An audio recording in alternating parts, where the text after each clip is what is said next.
How's it going? It's order 42, and I'm Rob.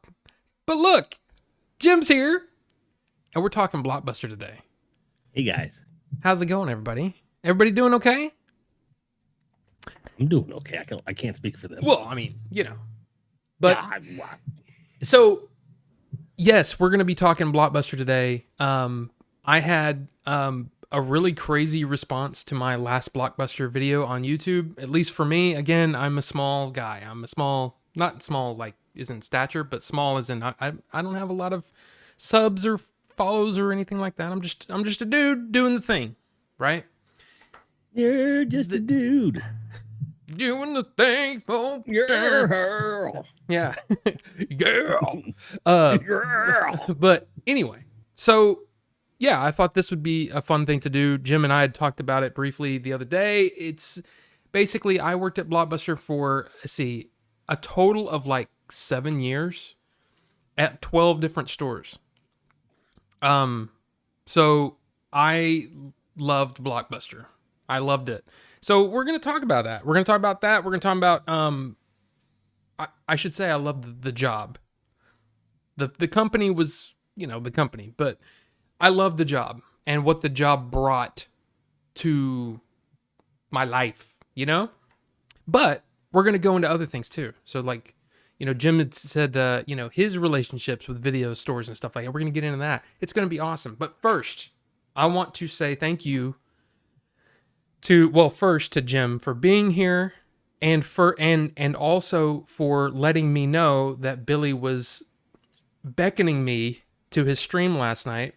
Because he said I wanna make sure that people know about Rob. So he said, "Hey, Rob, post your links." So I posted my link to my Twitch channel, to my YouTube, and we got a bunch of follows. So I want to call those out. We got Hollywood in 3D, Oasis Beyond 77, eDoc 120, and Bubs 88. All followed about 20 hours ago. So thank you for the follows. Hope you enjoy the show. And then on top of that, he was saying, well, he's done so many interviews for the Game Chasers movie, right? Like Jim and Leon and Billy and Jay and Eric and Chief and Scott and I mean all these people that worked on the movie. And he said, so they're on your Twitch channel, right? And I was like, well, they're actually on my YouTube. He goes, well, post your YouTube. So I got a bunch of subs on YouTube. So thank you to those.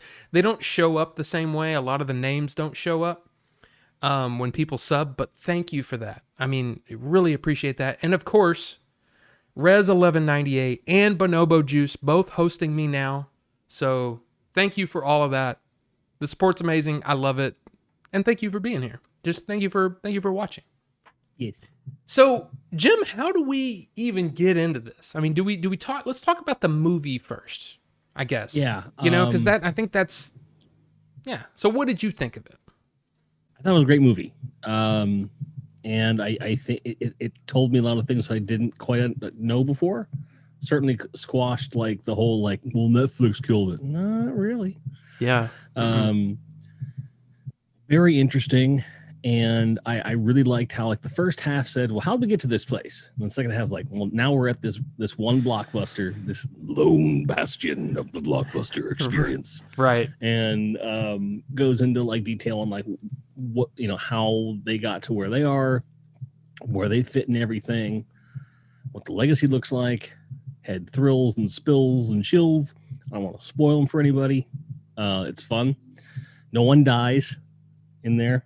Nothing like that. No murder mysteries or nothing, but well done documentary. Very entertaining, informative. And the interviews I found interesting as well. But again, it comes down to where my relationship with VHS comes from. So let me ask you that. The interviews with the celebrities and the stars and stuff like that, or are you talking about the actual couple of corporate people both actually, both really, because again my perspective is different. Thinking, what? But I guess to accurately discuss the film and everything, I think you need to know. I think I need to just tell you. Okay, yeah. I mean, just rip the Band-Aid off, right? So in the very early 80s, It would be at least 84, 85. I'm 99% sure it was 85. Yes. When my parents got the first VCR, Dad got an RCA VCR, hi-fi, and a RCA 27-inch stereo TV. And once before, I believe we had rented a VCR. I think Dad wanted to see, well, how good is this kind of thing. And then like a few weeks later, went out and bought the whole shebang bang. I remember the very first movie I ever saw on VHS. It was a movie called The Baby, about a little dinosaur. Oh, yeah. Are you talking about Secret of the Lost Legend with William Cat? Nope. It's called Baby. Right. And it was just this little. Yeah, and it's little animatronic dinosaur. Yeah, and it's got oh, what's her face from Blade Runner? That lady from that thing. Yeah, it does. Yeah, so that's Baby, Secret of the Lost Legend. That's the full title. Yeah. Yeah. Okay. Yeah. No, I remember this.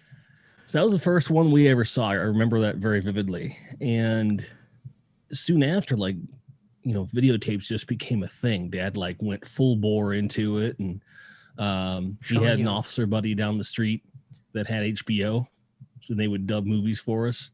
So I had Empire Strikes Back and Return of the Jedi on a back-to-back SLP.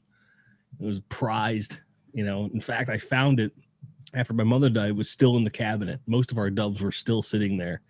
Recorded a bunch of stuff off of TV. But you figure, you know, going back to the beginning, video stores, depending upon where you were, they were either really prolific or not as such yet. Like it was still pretty early, like in 83, 84, 85. Yep. Still starting to ramp up a little bit. And my parents became members of a video club called Errol's. And Errol's, EROL apostrophe S, was one of the first chains. Predates Blockbuster. And we would also occasionally go to like smaller stores and stuff like that. And I remember being really fascinated. Like they give you this catalog because they would sell you the same copies of movies they would get. And what a lot of people don't know, in the early days, the tapes that you would get back then were like a bit thicker. Yep. And the ones would later be sold for consumer grade as part of how they got the price so low. And so Pac-Man. I was looking at the catalog I saw. I remember seeing Life Force at some point in their catalog, and it was $100, but I was fascinated by it because I'd seen the end of it on something where basically it was someone had recorded Conan the Barbarian for us on a tape they had previously recorded Life Force on. So Conan the Barbarian ends, or it was Conan the Barbarian, Rambo 2, and at the end of Rambo 2, then it just fades in, and you get the whole ending, and it was like naked bodies, and I was like, oh, boobies! So I became fascinated with that movie just by virtue of it being like, I know there's naked chicks in it, man. It's gonna be great. But I always look in the catalog, and I was like, $100. I couldn't figure out why it was so expensive. And to a kid who's, you know, under 10 years old, $100 seems like a fortune, right? So it was just kind of, but that was kind of my relationship with Errol's, was just like we would go there, they'd have the tapes on the shelf, and Errol's, their whole thing was the tapes came in a slider box that had little foam, so it was about this big, and then the slider. No, not those. Okay, not the squeezy ones. Yeah, those weren't invented yet. Yeah, that was later. Okay, the foam ones. So this is like a plastic and they put the box in the so like a red box. They had a plastic clear thing. You put the title in the front, but the tape just slid in the top. There was no like way to keep it from falling out. But it was just like this big like movie. And I'll never forget that. And movie place. Right. I remember watching Raiders of the Lost Ark for the first time, or at least to my recollection, the first time. I believe when I saw Empire Strikes Back, this is an early memory. I saw it at a drive-in, and I think Raiders was a double feature at the time. but I can't confirm that. I my memory might be going, but the point is, like, the first time I remembered seeing it was on video cassette. I remember at the ending, towards the ending, where they bust through the wall and Marion has all those like all that stuff happen and she's screaming. My mother looks at my father and goes, "Yeah, this is a great movie to watch right before bed. Thanks, Dave." It's 1986. What do I know? We saw Lethal Weapon for the first time on video cassette. And it was this rare time when my aunt would come down to visit, the one that I don't get along with. And we watched that and Breakfast Club. Breakfast Club was the first time I ever heard the word fuck. Ever. And she's sitting next to me and I go, he fuck you in that one point. And I went, huh? And she's like, it's a really bad word. I'm like, that doesn't answer my question, but okay. Like, clearly it's a bad word. I've never heard it before. I want to know what it means. But they just zoomed right by. But like, and then it became the stuff of like sleepovers and stuff too. Yep. So we go down the street, everyone sleep over at this one guy's house. That's how I saw Aliens. Scared the shit out of me as a kid. Because again, I'm 8 or 9. Yeah. And I meet 8 or 9-year-old kids now, and I'm like, how in the hell did I get away? Yes, I know that now, Pac-Man. I'm fully aware of that, sir. Fully aware. Trust me. But like, I could just list movies forever. But then you go to fast forward to like 87. I remember like watching Hellraiser 1 and 2 back to back. And that was one of my first introductions to Blockbuster. And we didn't have Blockbuster where I was at the time. Up in Pennsylvania, they were already pretty big. And that was just where my aunt and uncle chose to go because it was an easy place to get to. So I remember it very well, but at the time it didn't, in my head, I'm just like, it's just another video store, right? Then we get to Northern Virginia, where I was living for a few years. My sister gets a job at a mom and pop video store called Forbes Video in Woodbridge, Virginia.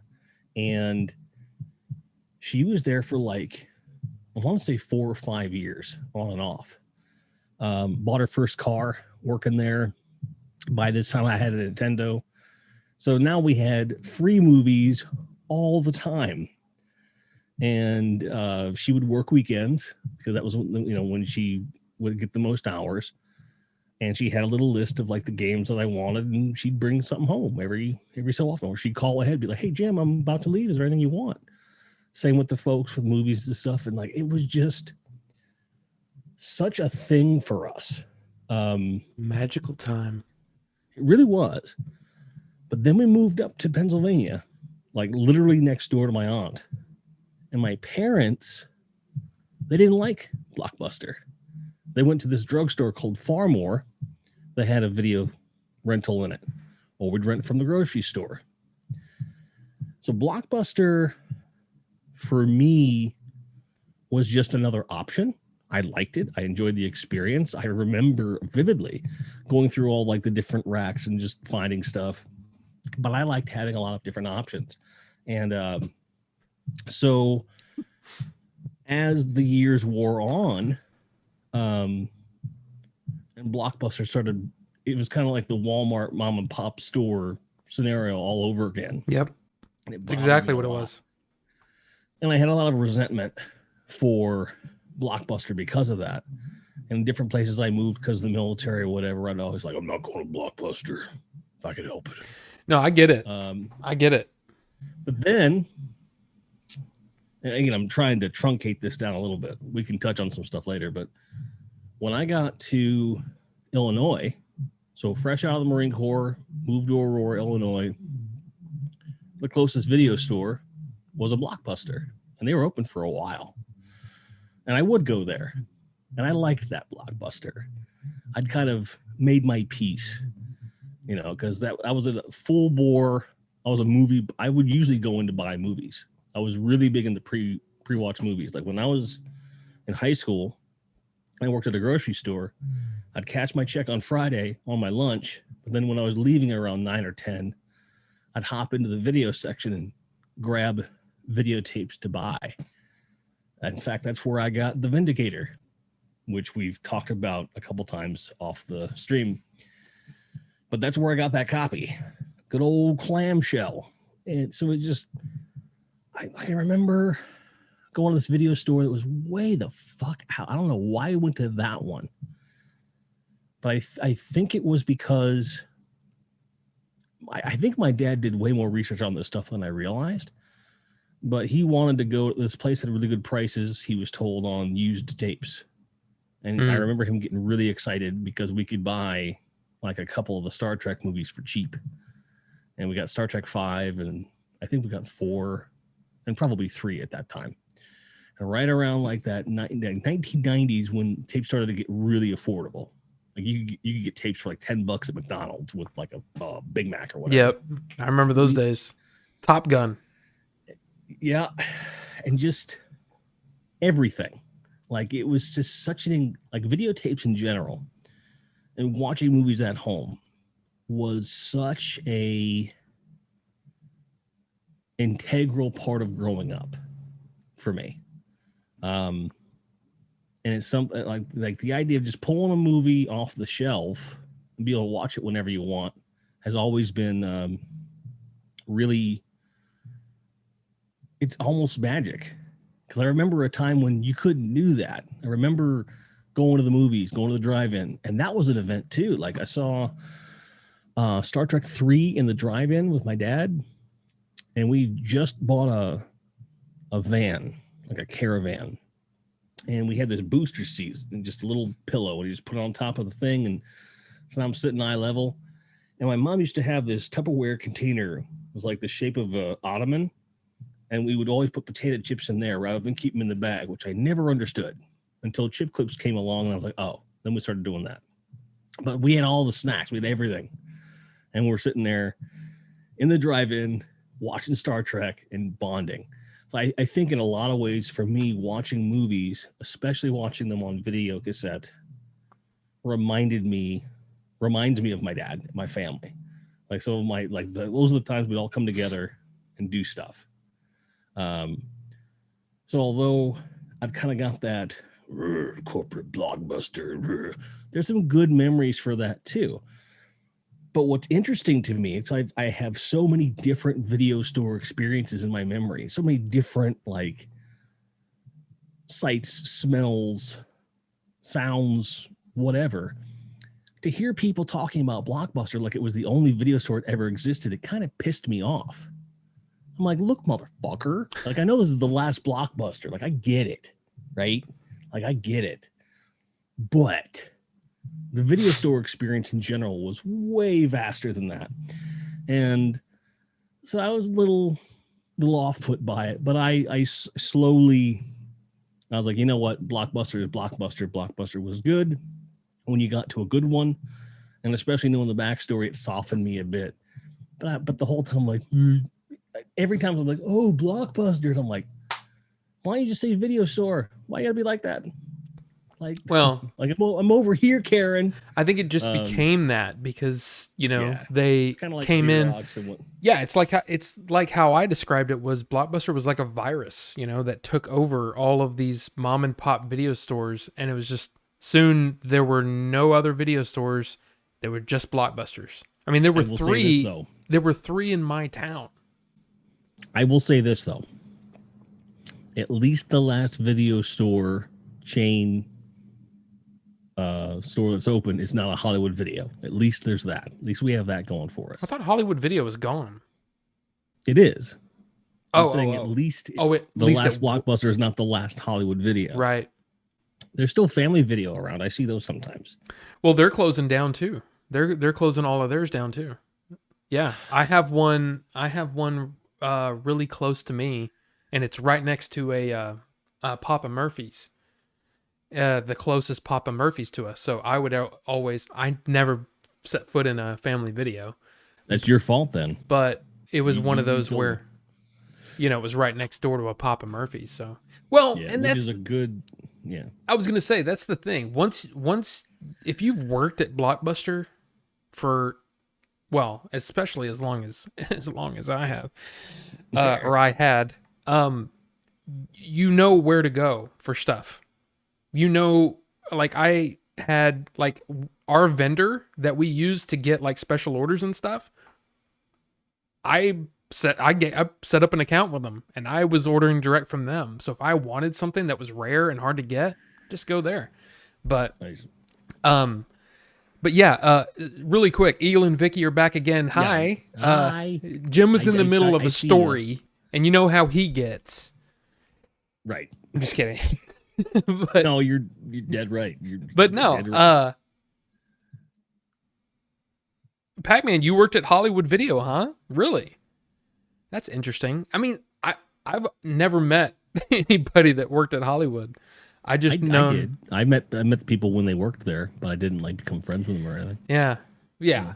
But see, like, okay, so I started at Blockbuster in '97, and wow. a lot of my memories of video stores were not that big of a thing, right? We had a video library, and I think that's when we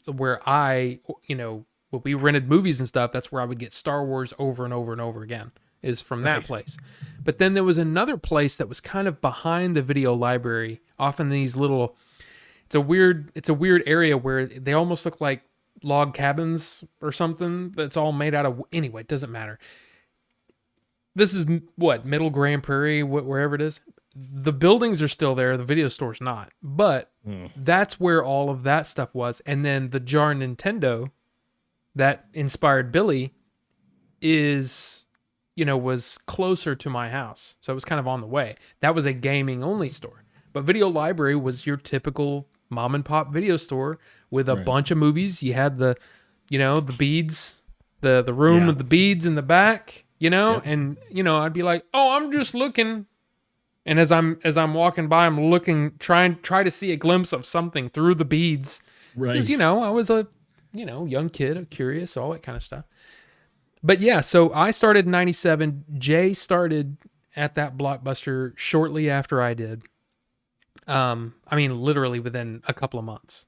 And so we were kind of, the grunts, I guess you could say, at the bottom together. And we were just good. We immediately became friends. And of course, back then I had the slick back hair. Jay had the slick back hair. So everybody thought we were brothers. I mean, one of the funniest, it's seriously one of the funniest stories that I remember vividly, and I know he does too, is the way that our Blockbuster was set up was there was kind of like islands, cash register islands with walkways in between these big counters, right? Most of them were set up like that. Yeah. So, well, some of them were set, like one of them that I worked at was like a diamond, a big diamond. And there were 4 registers along that diamond, and then there were more along this table. Anyway, so there's an entryway, a walkway, and on one register is me, and one register is Jay. And a guy walks up and he literally does this. He goes,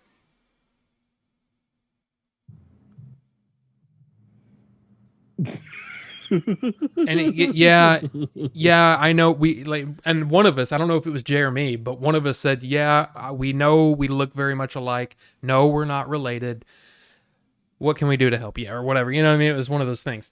But he started March of 98, fired 2 months later. Wow. Ugh. Wow. That's Youch. Were you one of those employees, But probably was. What was funny was we moved up both together. Like I became an assistant manager first, and then he became an assistant manager, and then somewhere in there is when Billy and Rufus started. So we were all friends. We all became really good friends. We were all working nights, So it was a magical time, and it was so much fun. But yeah. 12, I was making a note of it. I was trying to think of all the stores I'd worked at, and in that period, because I quit and then came back, and then quit and would come back part-time, just for something to do, and worked at a different store. 12 different stores in DFW.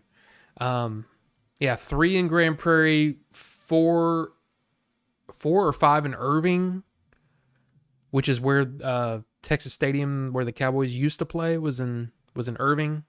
I worked in like 2 or 3 in Arlington, 1 in North Richland Hills. I mean, like I said, so many. And I think 12 is, it might be more than that. It might actually be more than that. Because I was one of those that every now and then I would just pick up shifts, because I was hungry, wanted the money. So, and it was fun. But every Blockbuster had its own feel, and it was shaped by the people that worked there. So you can imagine what our Blockbuster was like. It was ridiculously crazy. Yes. Fired for mistreating customers, and they deserved it. No, he was fired for mistreating his costumers. Oh, costumers. Ah. Well, that's a difference. Yeah, wardrobe. You don't want to mess with wardrobe, man. You can't do that. Bad. So I find it interesting that because I mean I knew of that, the whole idea of, it's kind of like, do I want to go to the mom and pop burger place or do I want to go to Chili's? Right. And it's very much that thing. But what we did is we made it feel like the mom and pop because we were a fan of the mom and pop style, Right. Of course, Clerks came out in 94. We were all fans of it and we wanted that. So we had that kind of feel to it. And it was awesome. It was awesome. And even one of the things that really interested me, by the way, in the movie, 2 things. Yes, the late fees, the killing of late fees is what did them in. Yeah. And I remember I was working there when that happened. And when they announced it, my eyes got like, what? Because the thing is, I was a manager. And every night it shows you the breakdown of your profits, of how much money came in and what it went to. And every time we took off people's late fees a lot. It was just a customer service thing. If somebody came in and you're like, oh man, and then they were thinking about, well, I'll just rent one or whatever. Like I don't have enough money. We'd go ahead and, hey, how about this? If you promise to bring these back in time, we'll cut it in half for you. We did that all the time. And it was something that even the grunts, the reps had the ability to do that to a certain amount. Trust me. Huh? I remember, trust me. Yeah. So it was like, yeah. So, and then what it became was, how cool are you? If you're cool, I don't mind split it in half and then possibly having to answer for it to the manager. That was very rare. But if you had a lot of credits, on your thing at the end of the night, they're like, hey, you need to calm down a little bit. Right? Right. But, for the most part, it was like, what, if they just owned up to it and they were cool about it and they're like, yeah, I know, I forgot, whatever. I'd go, how about I knock it in half for you? Really cool, man. And it was one of those things that kept people coming back. Right. It became something, in a way, it was kind of like whatever. But if somebody was all, obviously lying about it, I'm like, look, I can show you the thing. When we mess up, you can see it because they get, your 3 movies that you rented that you returned, at one time. If we messed up and we missed it and we just put them on the shelf, you could see the next time they rent at different times. But no, these were checked in, bam, bam, bam, in the same second, which means we pulled it out of the box and beep, beep, beep, we scanned them in. So that's how I knew, you know what I mean? It's one of those things that I just remember. And I would fight people. Even if I knew I could take it off, I would fight them if I knew they were lying and they were just trying to get one over on me. Right. But if people were cool, I'll help you out. Yeah. It was internet usage instead of doing my job. And the worst employee. The flirting thing, that happened a lot. Oh, in that line of work, I bet. Oh, man. In fact, it was one of the last Blockbusters that I worked at. I worked at a bunch of different, let's just say, different neighborhoods. Okay? Worked in some bad neighborhoods and some really like rich people neighborhoods. This was the rich people neighborhood. And it was one of those things where, look, it was probably, I don't know what you call it. It's probably sexist. Just a bunch of horny dudes. I don't know what you want to call it. But I guarantee you, that store, people wanted to work at this store because it was constant. Just, I mean, unbelievably hot women coming in. It was awesome. Hot cars. And then you're like, holy crap, look at that Ferrari that just pulled up. And then getting out of the Ferrari is this supermodel. And you're like, holy crap, okay. Ooh, you know what I mean? What That are kind you of thing. renting? Do what? What are you renting? Yeah, yeah. And so but it was weird how I still had that element of you got to be cool. If you're not cool about it, if you're not honest with me, I'm not going to help you. I'm just not going I to don't do care it. how big your kabunzas are. You're Yeah. not getting your And legs taken off. this was after I was married. This woman was like, I will take you into the back and do it. And I'm like, look, that sounds interesting, but no, because she was kind of being a spoiled brat about it. You know what I mean? And it's just like, I'm not doing she thought it. she could blow her way out of it. Yeah. Like, And no. I'm not doing it. I'm just not doing it. So, I mean, I would have done that anyway, but you know what I mean? It was just like, I'm not going to take your stupid late fees off because you're an idiot and you're too self-absorbed to. I'm not going to put my genitals in your late fee mouth. You know? But it was nuts, man. And this was not Billy and Jay. Okay. This was Billy and Jay only worked there. I think Jay only worked there for about a year. And then Billy worked at that store for like 8, 9, 10 months, something like that. Sure. This was way after, right? And I was still working at Blockbuster. They had moved on to whatever they moved on to. But I was still, slumming it at Blockbuster, I guess. But there was this guy. His name was Max. And Max, if you're out there, man, I miss you, buddy. This guy, what we would do is I don't even know what this is, okay? I'll be honest with you. But a woman would walk in, and you know how, you do the whole, man, I'd like to, buy her a cup of coffee, if you know what I mean, just whatever. Just whatever slick, whatever. What we would do is try to be as like unappealing as possible to each other and try to gross each other out. Man, I'd like to knock her in the head with a rake, just stuff like that. And it's like, what? That doesn't even, what? And it was just funny because we were both so sharp on coming up with stuff and just, man, she looks like she could, it wasn't anything. I'd like to horse her radish. Yeah. Well, but it wasn't attractive or complimentary at all. It was just like, what? Man, I bet she could shear the the end of a cow. I'm making crap up right now. Okay. But No, it was really? like, what? That sounds like she's just a good farmer. What are you talking about? She's wearing high heels. No, she's not and it was just, so it was almost like that confusing, like, Yeah. I don't understand. So anyway, I missed that guy. That was really fun. Let's see. Great 10. Can I meet you in the back show? Okay. So it sounds like, Pac-Man, that you might have been, it was going the other way. You were hitting on the customers, which was, of course, looked down on.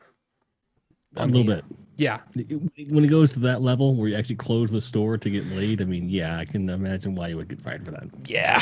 Yeah. Probably not be good. Yeah, not so much. But yeah, let me see. Like I said, I've got a list of things here that I just said, you know what? I need to note that. Okay. Here's one. Here's something that happened. I think Jay was there. Not sure if Billy was there. It seems like weird because a lot of the Blockbuster stories that I have, I remember Jay being there, but Billy was like, sure, Pac-Man. Yeah. Big troll, that Pac-Man. But we were closing the store one night, doing our regular thing. TV fell from the freaking ceiling and smashed on one of the shelves. And we were both like, and I think I was because I think I was closing.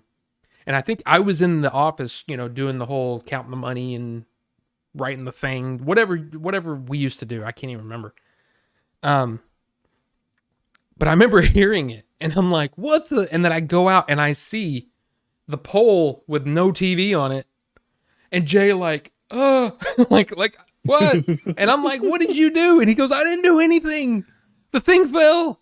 And so we had to kind of try to explain that to our store manager the next day. It'd be like, look, we didn't do anything. It just happened. Cable all hanging down. You know, I mean, it was like, wow. Does that say Isn't that something though? Like that you would call a manager for in the middle of the night, be like, "Hey, you should know this up front. This just happened." No, we because that's one of the weird things. When you first get into the store, the first thing you have to do is set off or let me see. That store, all the alarm stuff was right in the front. So the first thing you did was come in the door, beep beep beep beep beep, turn off the alarm. You saw that in the movie, which was kind of cool to see. It was like, oh man, yeah, we used to do that. We have to we have to turn off the alarm. Anyway, so turn off the alarm, and then you go directly to the office, which is like in this direction. The TV that fell was in the corner over here. So there was a good chance, unless you do this bit, there's a chance that they weren't even going to see it. So what we did is I left a note in the office. So that when she's pulling all the money out and all that stuff, it was like, hey, this happened. We put the TV off to the side. Don't know what to do. It was crazy.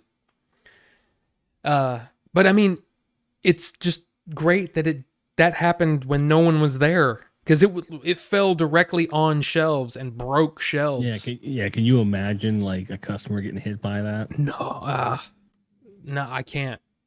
It would have been bad. Terrifying. Really bad. Terrifying. So VHS. What is it about VHS that was so? Was it the weight of it? Like they talk about in the movie. It's kind of they almost talk out like it's it's this relic of a forgotten age or something. Right. I was never like, it was all about the movie. I didn't care. It didn't the media format never mattered to me. So what was it that way for you, or you seem to have more of a nostalgia about the thing itself? Well, yeah, but I agree it was always about the movie. But the thing is, like, there's some tactile things that happen with a VCR tape. The sound of it that you don't. Not even that. Just although the sound is addicting, for me it was that tactile feedback when you push the tape in and then the machine takes over. A little vacuum, that little thing that happens. Yep. I always loved that. There was something about putting in a videotape, and it not having to adjust the tracking before auto tracking was a thing. Oh. We had this dial. Yep, we did too. Because you put it in, press play, and it would sit on the couch, and you gotta get up and mess with this little dial on the machine and stuff. Did you have a top loader or a? No, front. It was front. Well, that TV, we had it for till like 98, and then Dad put the TV and the VCR like off to the side. And then when I moved out, he let me have it, and they both worked pretty well for another 6 months or so, and then they finally died. But it was just cool, like that my like the TV that I most associate with like movie watching and my childhood and video games and everything, I got to take that with me. It was pretty cool. But like, you put a DVD into a tray or whatever, it's not the same. There was a certain something about the way the binding looked, like along the side. It was easier to read stuff. There was more room for artwork and stuff. DVD and Blu-ray, it's like everything looks the same now. One of the things that I miss about video stores the most, and is that all the schlock, like stuff that you would never be able to see in a theater, just craziness, like watching Toxic Avenger, which I loved. Like the whole thing, like how they were kind of making fun of Lloyd Kaufman. I'm like, fuck you. He was a PA on Rocky. Like, you need to step off with that shit. He's, kind of punk rock, and that's okay. Like, just because you like Blockbuster, it's fine. But like, the guy had a point about what he was saying, and they kind of put him in a kind of okay, Uncle Lloyd, like whatever. And it's like, yeah, fuck you. Because Lloyd Kaufman really is like one of the last bastions of like truly independent film, and he's been attached to a lot of stuff. Did stuff with Corman. Obviously, like I said, he was involved with the original production of Rocky. Did a lot of great stuff in the 80s and 90s and so forth. So for them to kind of like, okay, whatever, man, I was mad. I was a little mad. But you could go there, and I remember like different video stores, I would remember them by like their horror section. Like, what kind of horror movies were there? Did they have just the mainstream stuff and a couple oddities, or did they have like all over the place? Same with action adventure stuff. Like, you could get like some places you could get the really weird kung fu movies and stuff, and other places like they would have a lot of canon stuff or whatever. So I would start to think of them like that. Like, well, that's the place where you can get the really weird horror movie stuff. But the Blockbuster that my aunt introduced me to had a weird selection, but it wasn't too over the top because they were still corporate.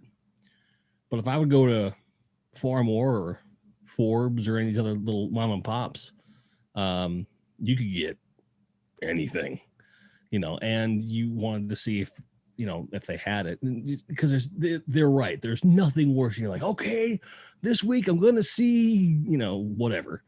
And you go and you're like, oh, no. And I was the guy, because as a kid, you have $3 to spend on the movies you're going to watch this weekend. And no, we're not coming back. So you better get something you like. And I would sit there and I'd have like a stack of like 8. I'd have a maybe pile of like 8 tapes or whatever. And that was like, and I would just sit there forever comparing, contrasting what I wanted to watch. I almost never got it right.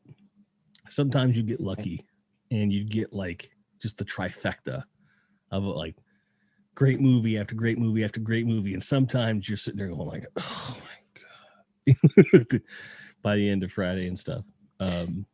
See, it's but tapes just have that. There's a feeling about it that you just don't have with discs or digital. Yeah. Like, it's a physical feeling.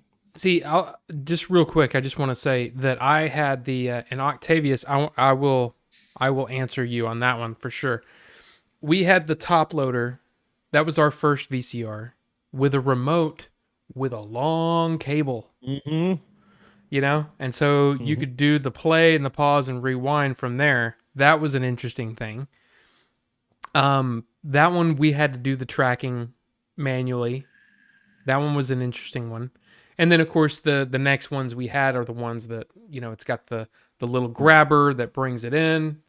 And then, of course, because I'm crazy or I like taking things apart, I took apart VCRs to see how they worked. And I don't think my dad knew that I took apart the family VCR just to see how it worked. But I never broke it, so I guess that's good. Well, it's better that you did that than what I did when I was like 5, when I cut a power cord because I wanted to see what electricity looked like. Threw me across the room. It's kind of funny that you say that because I have a story about that. But anyway. Yeah. But yeah, I loved it because it's one of those things where it's such a simple design. There's a little, if you hold it, the tape like this. I wish I had one. I have some in my closet right here, but you have the tape, you've got the window where you can see the reels, right? And then on the other side, there's a button right in the middle. And that button is hit by the VCR and it unlocks the reels so it can so the reels can spin. Then there's a button on the side where that little door opens up so that the tape can be read, and the tape is taken from there and fed into these readers, right? I knew about all that stuff. I loved it. And if something was if a tape was broken, I could fix it. I could fix tapes. And I was because I was interested in how they worked. So it's just I was a weird Blockbuster employee. I wasn't your typical, just $5 an hour. I'm just gonna come in and do the job. I loved it. I loved movies and I loved tapes. I loved the whole thing.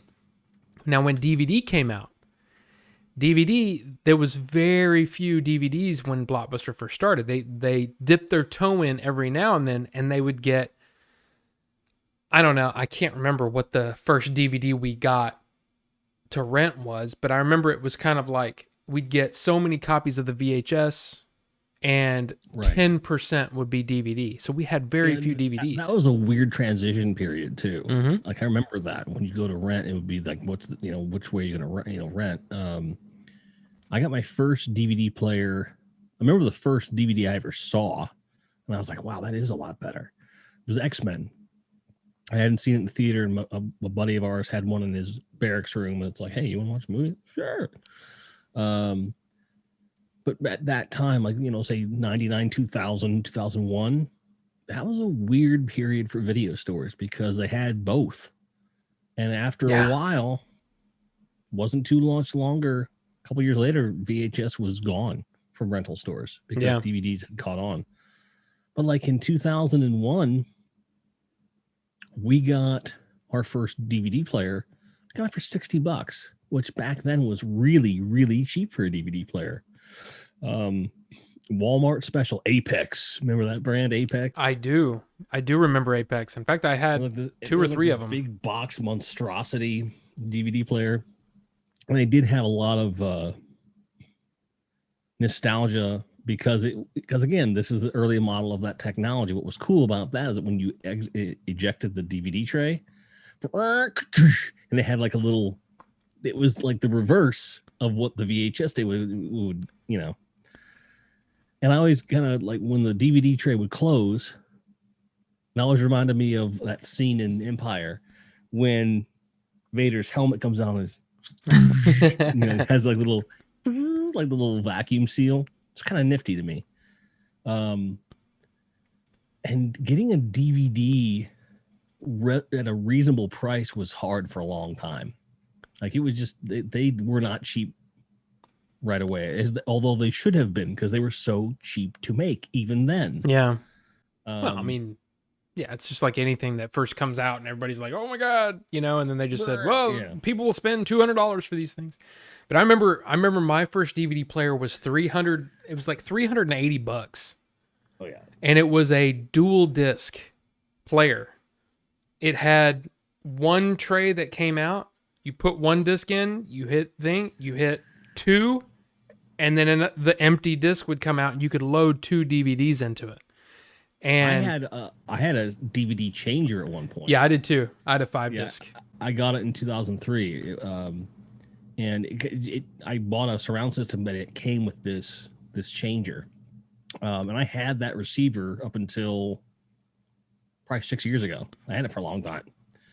And I remember I didn't know how DVDs worked, like how like this whole system worked. Because you could do CDs and randomize and they'd play all around. I'm like, well, I wonder if you could do random scenes on DVDs. That'd be kind of fun. No, you can't do that. Spoilers. No. I wish you could, though. Spoiler alert. Watch the end. Spoilers, so it's like every movie is Pulp Fiction, where the whole thing's just out of order. Yeah, at one point, I that's how stupid we were. I was just so enamored with having a changer. I had a bunch of buddies come over. We put all of the same movie in there just to see him spin and be the same movie. It was dumb. It was really dumb. It was Commando on top of everything else. Just dumb. Oh, let's answer Octavius's question. Did you? Yes. You never worked at a video store though, right? No, I didn't. My sister did though, and she would get posters. She'd be able to get them. Yeah. Because what they would do is after, they'd have them run all over the store or whatever, standees, and so forth. She'd have access to them, and she got me a Weasley Games. Batman what's poster up? That way, got me a Dick Tracy poster that way. But the standees were always hard to come by because there's always somebody in the store that wanted it, or the ones that were left were lame. Like I remember going into a video store and seeing the Crocodile Dundee standee, which was interesting because I had like the whole like, he's like doing the thing with the skyscrapers. I'm like, man, that's really cool. But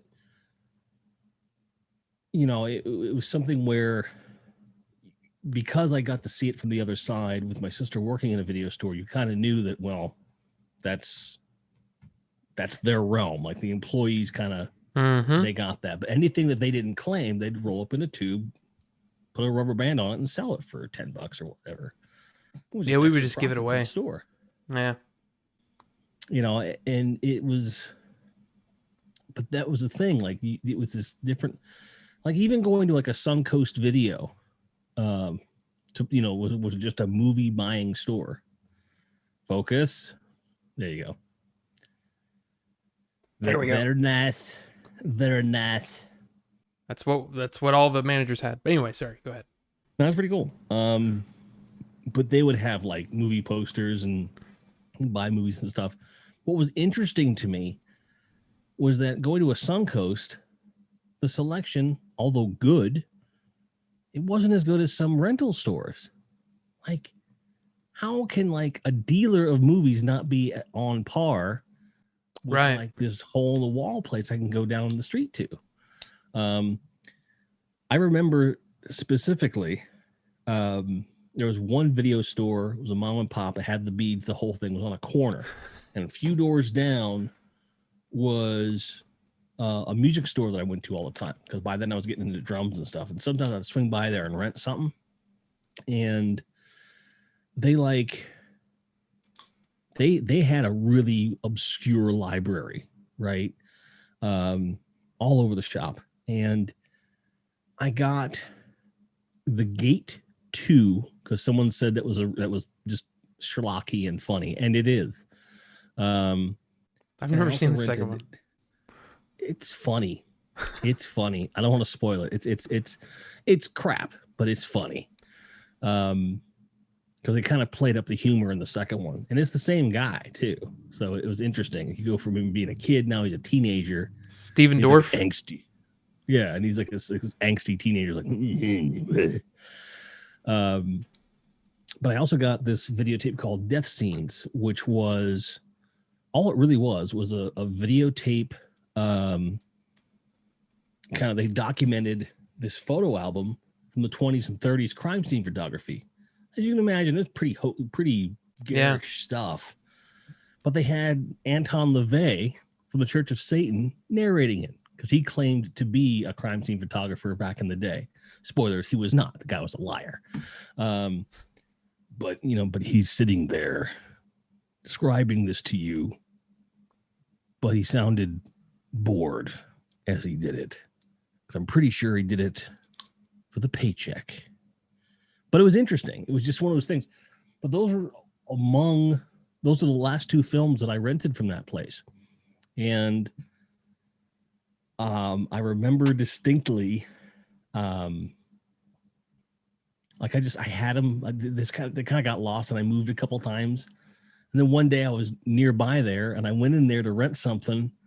And they're like, dude, you owe us like $150 per tape on this. And I was like, let me go get you the tapes, because otherwise it's only going to get worse. He says, well, you can just buy the tapes for $100 a piece. We'll just sell them to you. They'll save you the late fees. And I was like, well, you should have the tapes back. I'll go get them. Knowing full well I was never going back to that store. And up until like maybe... What are you talking about, Pac-Man? What are you talking about? Like 6 or 7 years ago, I found one of those tapes. I'm pretty sure it was The Gate 2. Like, it come in this brown box, And because everything they had was in like this nondescript brown box, I wondered if their store had started as mainly an adult movie place, and then they expanded. You know what I mean? Yeah. Like, it just made sense, because the whole place was seedy and just grimy, but it was so cool. It was like, oh, this is where you go to rent the other stuff. And by that point, I was old enough, and I did go back behind the beads. And I was like, oh. Because I've been in actual adult bookstores at that point, but they didn't really rent anything out. You would just buy them. And what was weird is that like adult movies, for something you'd want to be discreet, had the most ginormous boxes in the Yeah. world. They're like, Never understood that. No. Like, Now, okay, so posters and such from Blockbuster. Yes, yes. I had a couple that I would take home every now and then, but the problem is the way that the sun hit the window, because the posters go on the outside, right? The way that the sun would hit the window, it would bleach the poster, and it would make it look nasty. And because I'm an anal piece of crap, I don't know. I don't know what I meant by that. But anyway, because I wanted things to look nice, I never took the posters home, because by the time that they were like, okay, let's switch these out, they look like crap. Now, standees. Yeah. The standees, there was one that actually there were two of them that I kept for a while, but I don't know if I got them from, because at the same time that I was working at the video store at Blockbuster, I had friends that worked in movie theaters. So I would get posters and stuff from them, because they were the nice double-sided, really, really high quality posters. Yeah. So I would get stuff from them. I had a Mars Attacks from a movie theater my buddy worked at. Yeah, I have original episode 1 and episode 2 posters, which I think they're worth something now. I don't know. Anyway, it doesn't matter. The Ace Ventura 2 standee, the big crazy with the alligators and everything. I had it in my room. Living at home, I had it in my room, and it was huge. You hear they're making a third one of those? Yes. That's either going to be amazing or I'm down. Awful. I'm totally down for it too. I love Jim Carrey. Though is like this is the metalhead in me, but this is also me like in the nostalgia trip. Like the third one needs to have Cannibal Corpse in it again. That would be cool. It just does. It would just be like have I met you somewhere before? Something like that. Well, see, I had the other one was Liar Liar, by the way. Okay. I had the Liar Liar where he's just like, just kind of standing there looking. But what's funny is it was Why would you have the Liar Liar? Because I loved Liar Liar, and I loved Jim Carrey. But the weird thing was, at night, before you turn the light on in my room, he's over here, like as you walk in the door, he's over here in the corner. Oh shit! It's Jim Carrey. So I quit doing that. I quit buying or getting those. Right, I quit doing it. But then at the same time, Blockbuster stopped sending actual posters, and they sent these things. They were like they called them window clings, and they put window clings along. In fact, you can see them in the in the movie in Last Blockbuster. You can see they're the standard, the standard ones. But they used to change those out every week or every 2 weeks. There would be a different movie up there. And they're basically split into 4, and there's no way to really keep those. And because the rain and, I don't know, car exhaust, whatever the hell goes on those things, it's gross by the time that you pull them off, just in a 2 or 3 week period. So yeah, you wouldn't keep those either. And then the only standees we would get would be for kids movies that I didn't care about, right? Oh, the new Care Bears movie. And I'm like, I don't care. But see, I would take one of the, like, if it was something I really didn't like a Barney standee or something, I would take it home and then I would burn it, and I would videotape me burning it. Like that's the kind of guy I was. No, I never did anything like that. No, but should have. Hey, would have been therapeutic. But hey, yeah, neither goes. Jim Carrey is too old. Carried away from it. I mean, look, people get old, fact of life. And the fact is that a character can age too. So depending upon how they handle it, it could be fine. You don't know. I mean, look at Clint Eastwood. That guy still is in his 80s, 90s almost now, I think. I think he is in his 90s. Eastwood? He's still making movies. Yeah, he's old. He's 90. Yeah, he's 90. Yeah, he still makes movies. And he was starring in movies up until relatively recently. He hasn't done anything for a while. See, I think what they ought to do for Ace Ventura 3 is they have a new, younger pet detective and they go find him on an island where he's basically denounced being a detective, and you have to spend the whole movie trying to get him back to. I'm kidding, because they're like, "That's the plot of the Last Jedi," I was gonna say, and a lot of people didn't like that. Him. Yeah, don't Force Awakens him. I would be interested to see if like him and the Courtney Cox character got married. That'd be kind of cool. Yeah, I love those movies. I unapologetically love those movies. Oh yeah. So did I ever tell you the story how the first time I watched it? Which one? So the first time I watched it was on videotape. I had bought it brand new at the grocery store I worked at. And my ritual would be, like I said, I'd cash the check, and then at the end of the night, I'd go get whatever I want. It would always just be snacks. There's always food at home. There'd be stuff that mom wouldn't buy or just didn't buy. So I'd get myself like a bag of like 100 grand minis or something, Zagnuts or what have you, Clark bars, whatever. Get a couple of them just to kind of munch on throughout the week. I get my candy. So it'd be like a movie going experience. I'd get my candy. Right. I'd go into the movie section and I'd buy something and then go home and I'd watch my movie in the dark. Because by that time it was like 11:30 at night. And bought Ace Ventura, came home, took the apron off, got comfortable, sat down, watched it. And I already knew that Cannibal Corpse was in the film, but still when it came out, I was like, yeah. And, in my head, I was, parents were asleep. I didn't want to, mess with them. But the whole way through the movie, I'm like trying really hard not to bust out. But I'm excuse me, parents, super slow. Anything slow motion, for whatever reason, makes me laugh hysterically. I lost my mind. I couldn't breathe. I was falling on the floor. And my mother came around and she was like, I know you're laughing. I know you're okay, but are you okay? I was like, yeah, I'm sorry. I didn't mean to wake you up. It's just so funny. It was, yeah, but I'll never forget that as long as I live. Just like, the guy just like, dude, I lost it. His performances were great, but like the people around him, how do they not lose it every single time? I don't know. Of course, you guys on set would do that too, and it'd be like, I don't understand how you could keep it together. But I think Ace Ventura, because I worked at Blockbuster and for so long, we had daily UPS trucks coming through with their stuff, dropping off stuff, whatever, UPS, FedEx, you think whatever. About the opening scene of and it was like, holy crap, that is totally them. They don't care.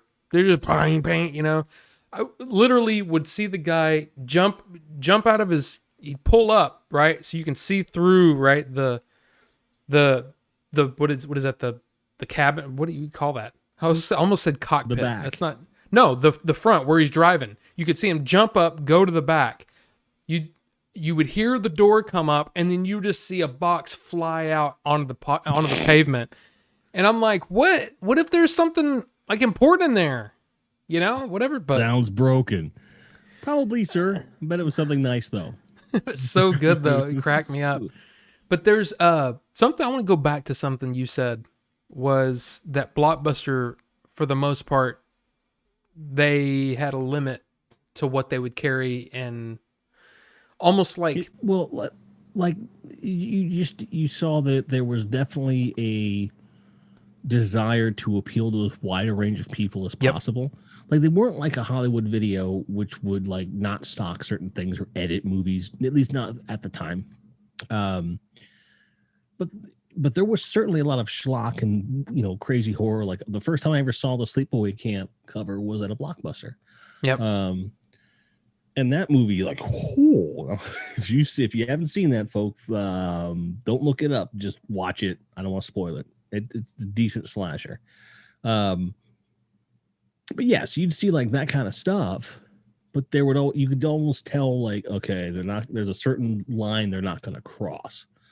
Yeah, that's what I was getting at. Well, here's what I was going to say.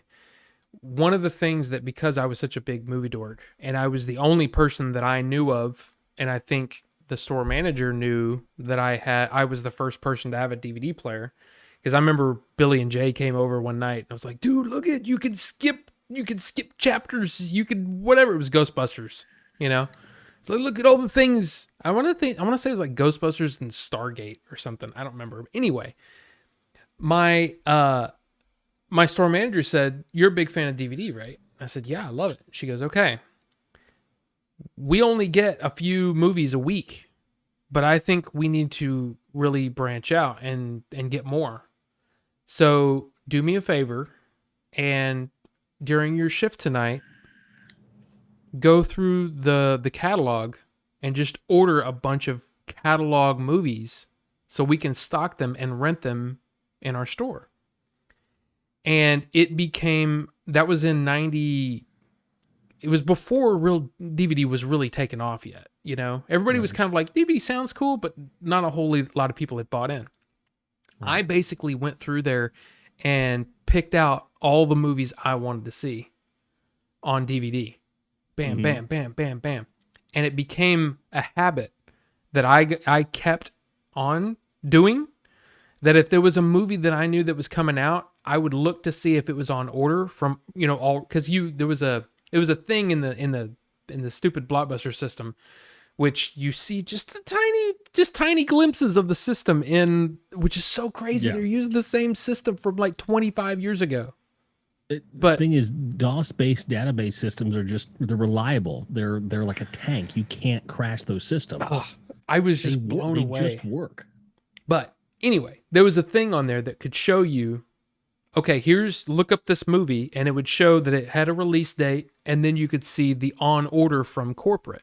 So if I knew a movie was coming out and that I thought was going to be like, hey, we ought to put this on the new release because it's new to DVD. Sometimes they were older movies, you know, the older VHS, Right. but here's the new DVD. Holy crap, you can see the whole thing in widescreen, right?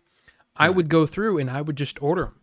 And so we constantly had a very eclectic selection of movies at our Blockbuster. Whatever Blockbuster I worked at, I got in the habit of doing that. And like, dude, you guys don't have this movie? I'm ordering it. And I would just order it.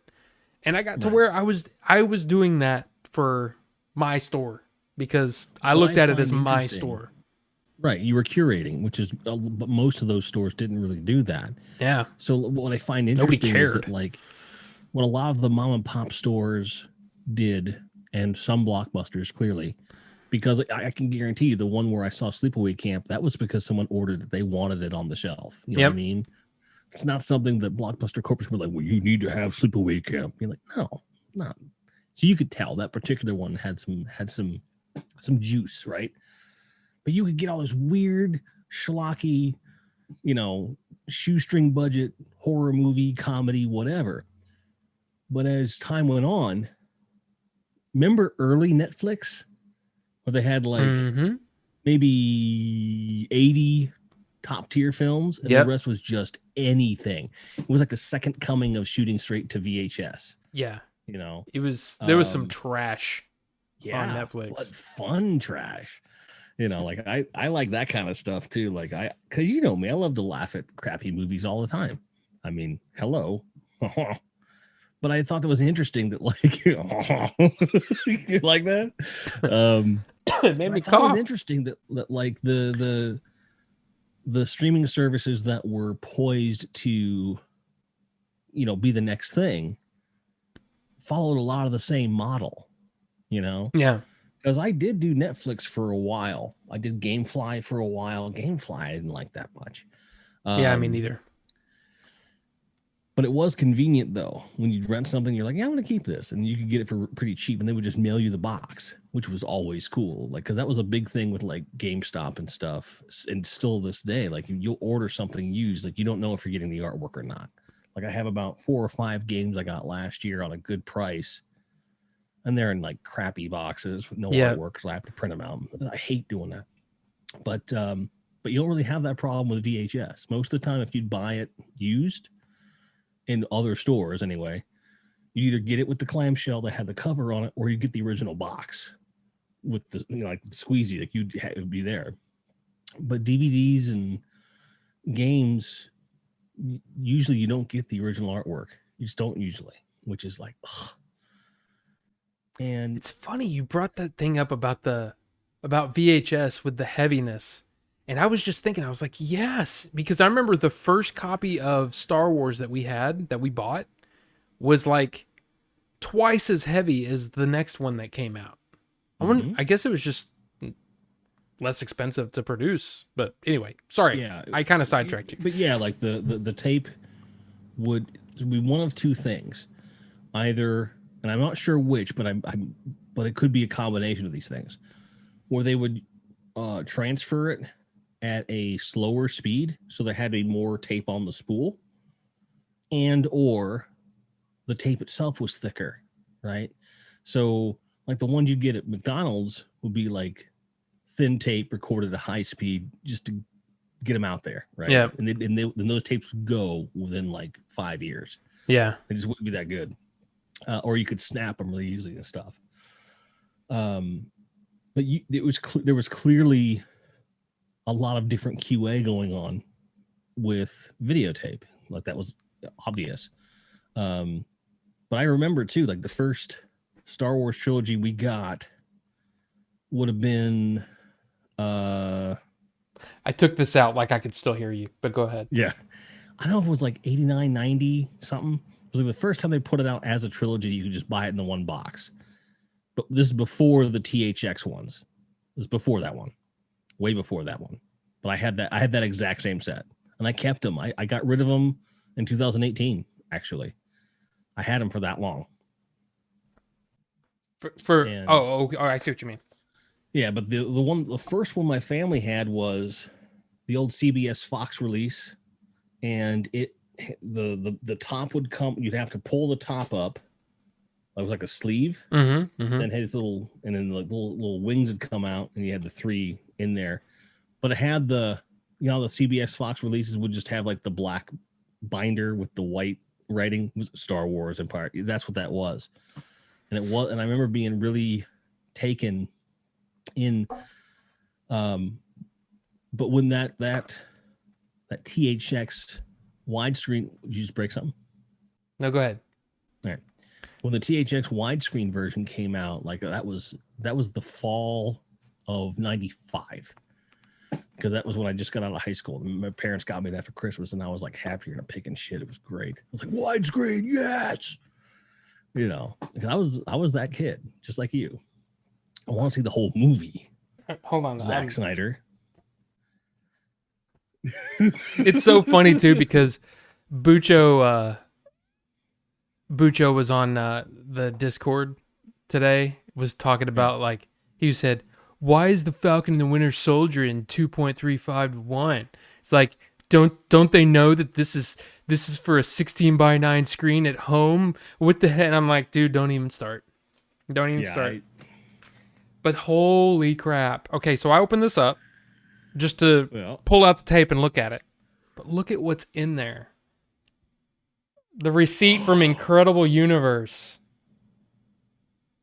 That's amazing. You still have the receipt in there. I always keep receipts.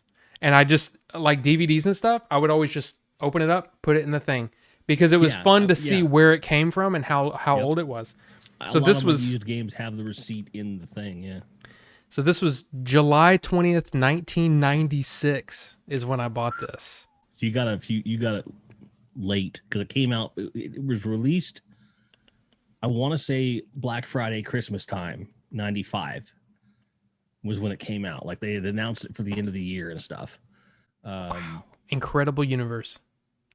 I've never even heard of that store. But I saw Tandy Corporation. I was like, ooh, a subsidiary of Radio Shack. Yeah. Man, we could have a whole episode of Radio Shacks too. Yeah, it's even got my name on it. Yeah, I don't know. You showed it to the camera. It was really smart. Well, I mean, I don't care. People know my name. But it's I just don't understand why it would have your name on it? Bonus points earned. Yeah, I didn't know Incredible Universe had points. You had a loyalty card at some point or the number in the system. But yeah. So yeah, July 20th, 96 is when I bought this for $63.56. Which at the time was a good deal. That was a good deal. Yeah, so About Incredible 20 bucks a movie. Universe was the almost like a Fry's, Okay. but it was like a big box store, but it was all they had a huge Laserdisc section, like a huge Laserdisc That's one thing I section. never got into, and I always wanted to. I never did either. But I always, but that is something that there are certain movies that I'll probably get on Laserdisc when I can, just like for the same reason that I get vinyl is just for the artwork to be huge. There you go. I'm curious if the receipt's in here. Let's find out. Drum roll. But yeah, VHS, the special Yep. edition, widescreen. Well, yep. But I remember, like holding out on Star Wars on DVD a little too long. Because I was waiting for them to come out with artwork that matched the prequel ones that I'd gotten, and that was my downfall. My OCD for everything, all the backing looking the same. I screwed myself out of getting the ones that had the original version on the second disc. Get the wrong tape in there? No, I'm just confused as to this is not like me. I didn't rewind. Speaking of rewinding, you remember what an industry it was? Like all the different rewinders. You could get a rewinder that looked like anything. Yeah, Like, you have, like- I still have one.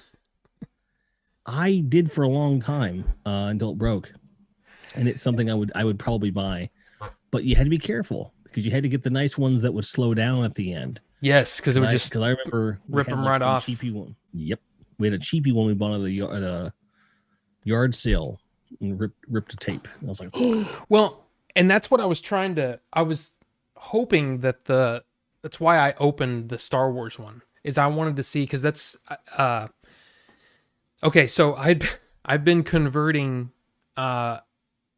A couple of years ago, I converted a bunch of my dad's old home videos and stuff for him, and then probably the last 8 months or so, I had spent some time converting April's parents' stuff.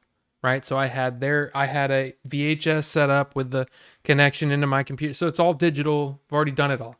And what I'd noticed is that the older ones that had that really heavy, the heavy plastic, it actually had metal spindles on the inside instead of plastic. And those metal ones, for some reason, those would snap. I had to be really careful and not rewind it too far. right. But yeah, I don't know. I opened that up to see because I know that was the oldest VHS that I had anywhere close to me, but Right. then I went on this crazy trip about Incredible Universe. That was weird. See, I love that. I love finding stuff like that. And I have a lot of my old games have the receipts for when I bought it. Exactly. Just because I love that. What's funny to me is that, I don't have any crazy stories about when I bought a digital movie. I don't. No, Not a one. no, but then at the same time, it's I don't know. That's such a crazy story. Here's the thing: I'm not against the convenience factor of it at all, because both from a releasing it standpoint to consuming it makes perfect sense. But if I like something, I still want to be able to hold it in my hands. It's weird. It's definitely weird because I was thinking about that with books because I'm a big book, I'm a big book guy, and you can see, all these Lord of the Rings versions down here. Mm-hmm. I've only read it once or twice. But you like having it on the shelf. It's weird. There's certain books I want cool versions of it. Like if they'll do some crazy new cover that's like, oh, it's got lenticular holograms coming out of your face when you read it. Lenticular hologram? I don't know. Just all those things that they would say about stuff, the different covers. Lenticular was one, holographic was one. I was just putting everything together because I'm whatever. Anyway, Rob, if you have to explain the joke, it's not that funny. Anyway, No. Ah, but yeah, that's how I am with The Hobbit and Lord of the Rings. yep. But I haven't done that. But I read Dune. The first time I read Dune was on my Kindle, and I bought the hardcover special edition of it because I Mm-hmm. wanted it on my shelf. It's a weird thing. It's a weird.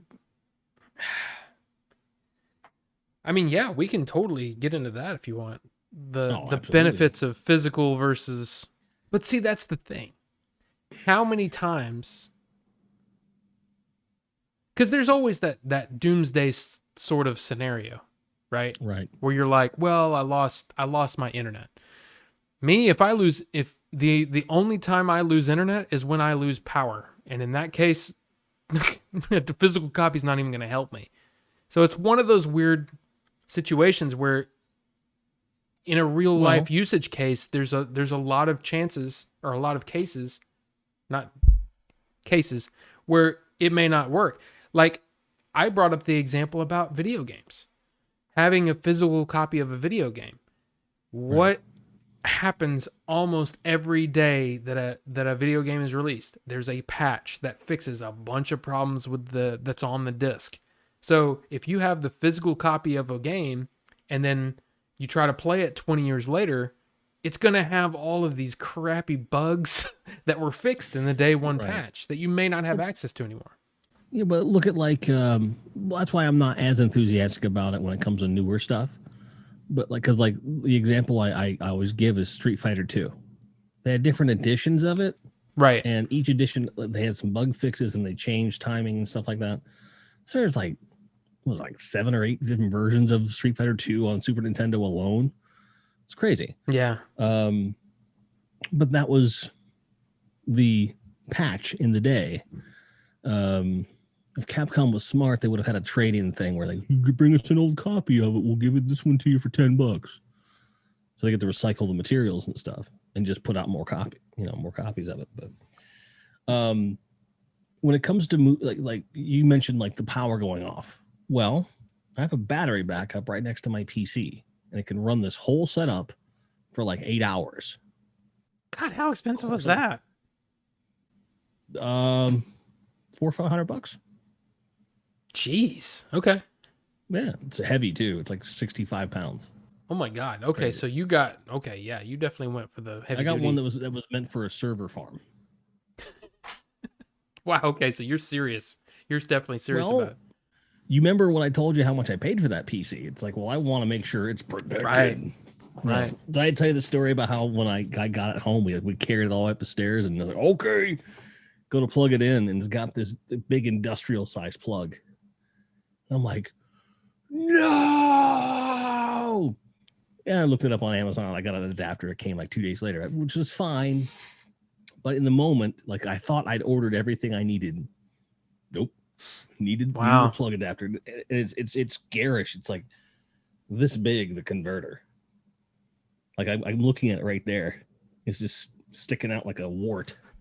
Like a big old wart. It's crazy. But physical media in general, like I don't have to worry about my internet speed. I don't have to worry about buffering. I don't have to worry about tiling. No compression. Well, at least less compression anyway. Right. A lot of movies, especially on DVD, they have to compress it to fit it on there. So but then you go into like 4K. That's why you get 4K Blu-rays, sir, because you don't like dealing with the 4K stream. But you want it to be a pristine thing. And see, that's what's weird though, is that like I watched this video on this guy who does basically it's what are you missing if you don't have the disc, right? So he would shows you a bunch of different. Okay, this movie is available in 4K on Disney Plus. Here's the actual 4K Blu-ray. Let's actually look at a real life. This is the difference. In a lot of cases, he couldn't tell the difference. And then he said what's even weirder is that in some cases, the HDR10 that's on Disney Plus actually looks better than the Blu-ray. And I was like, what? No. But that's why there's value in having options. Yeah. Right. Like, for example, I don't know if I bought the set. I might have bought another. I don't know if I actually bought like the discs or if it was real cheap on Vudu and I just bought the movies, but all the Rambo films. And I got the Ultra H. I got the Ultra because it was the same price or whatever. So when I do get around to getting a 4K TV, I can watch all Rambos in 4K. Cannot wait to watch First Blood in 4K. Cannot wait. One of my favorite movies. I watched it over the weekend. Love that movie. It's a good one. God, it's a good movie. But like, what's weird is that I like the kind of like everyone has like things they remember from each from a movie to kind of tell you where you are in the story. In First Blood, for me, it's the weird little yelps and sounds he makes when he gets hurt. Yeah. So like when he falls into the trees, breathing.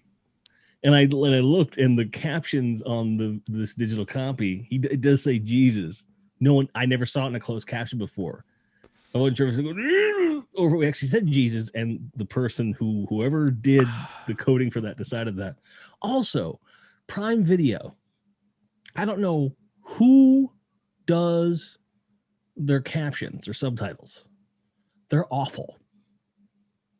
Like, people are like, because I've watched a bunch of movies the last couple of days. I always do over the weekends, and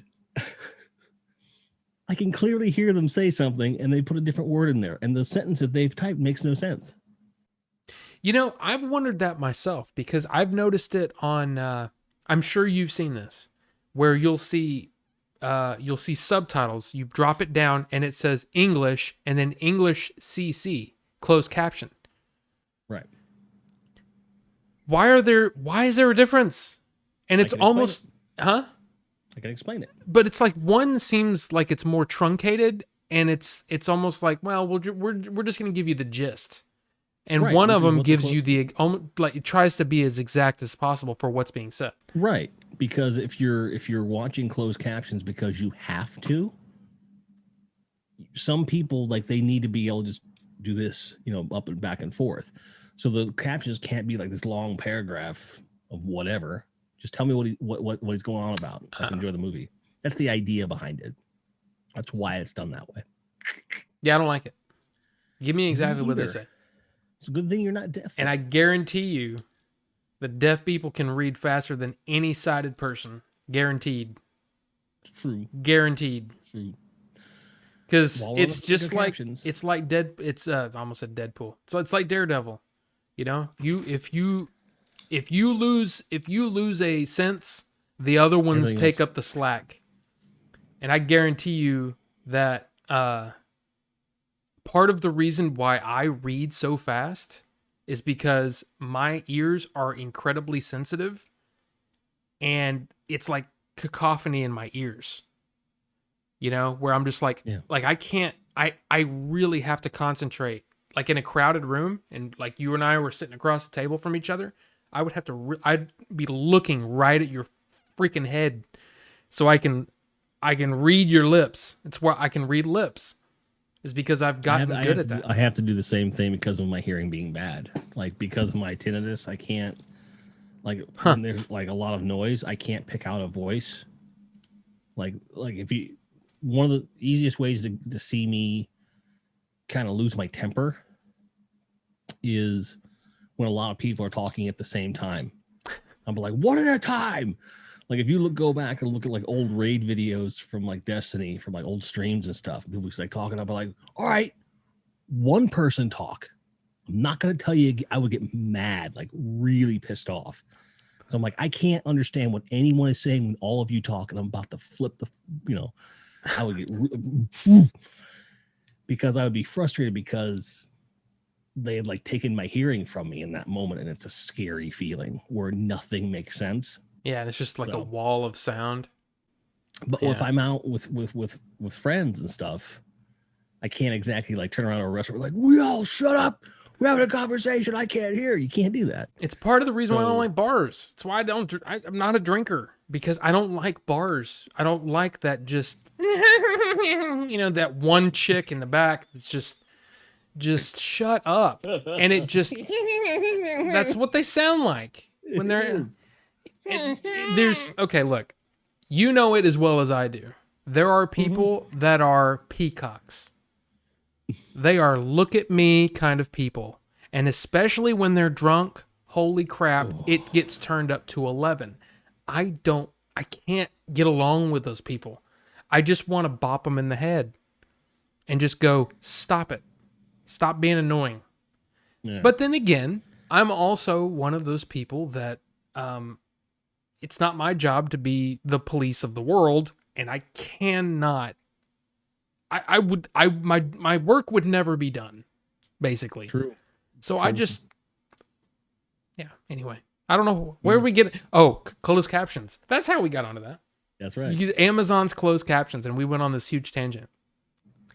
But no, sorry. One thing is I hate it when there's two. You explain that. I'm guessing one is, it doesn't matter. I'll choose the one. Captioning are condensed for the hard of hearing. Right.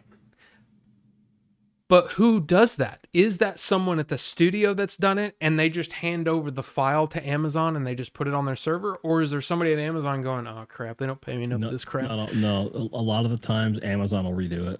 But why? Because I don't freaking know, Rob. Maybe they have. I can tell you why.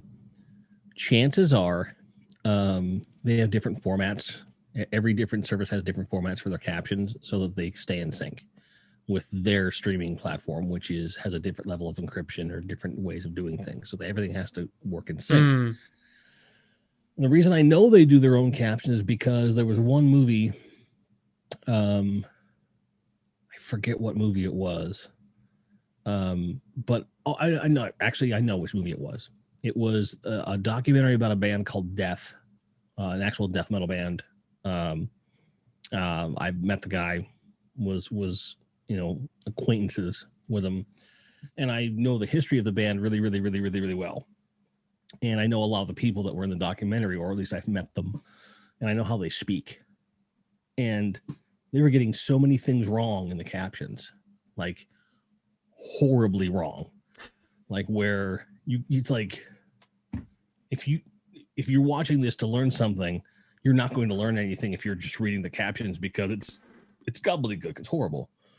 So I was like, run it back to Amazon, and they wrote back and said, yeah, we have services that do this for us, or internal, external. We'll look into it.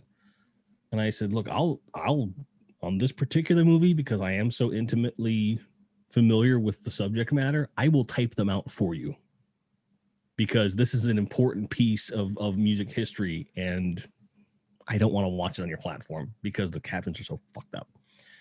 I was like, I was mad. I was also mad because a lot of people got unfairly excluded from the documentary because of industry politics. So I'm like, well, if you're going to do that, at least make the captions right, you fucks. Right. you can't have both. You can't have both. But yeah, it's interesting to do, for sure. And I did do some work at a transcription company for a while, where I was doing YouTube videos and training videos. And see, I almost looked into that. I heard about that, and I almost looked into it. You have to really hustle with it to make a decent amount of money, but it's fun work if typing's your jam. I can type like the wind. Well, then you'll probably be just fine. I don't know if I'm that good. I probably am not. But I remember doing it, and because you can see how much money you've made, and I know when their pay period ends, when you get paid. Yeah. So you get paid per title, not. You get paid on each assignment, and then how fast you do it, you get bonuses and stuff. And okay.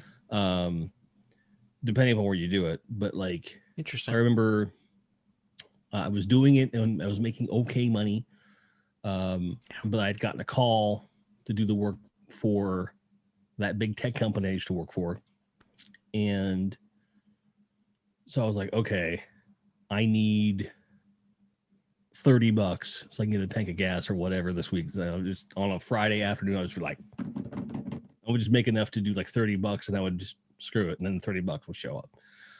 So it's a good, if you don't do it as a full-time gig, but you're like, I need a couple bucks, you can work for about 2-3 hours and get a decent amount of money for what you're getting. It's fun stuff. But there's some stuff they want you to transcribe that's like, who the hell recorded this? Super dry. And you're like, are you serious right now? Like, you want me to transcribe that? Hello, Satan. Nah. Right. Yes, Satan? Yeah. Ventura. Yeah. I'm Now- sorry, sir. I thought you were someone else. The movie.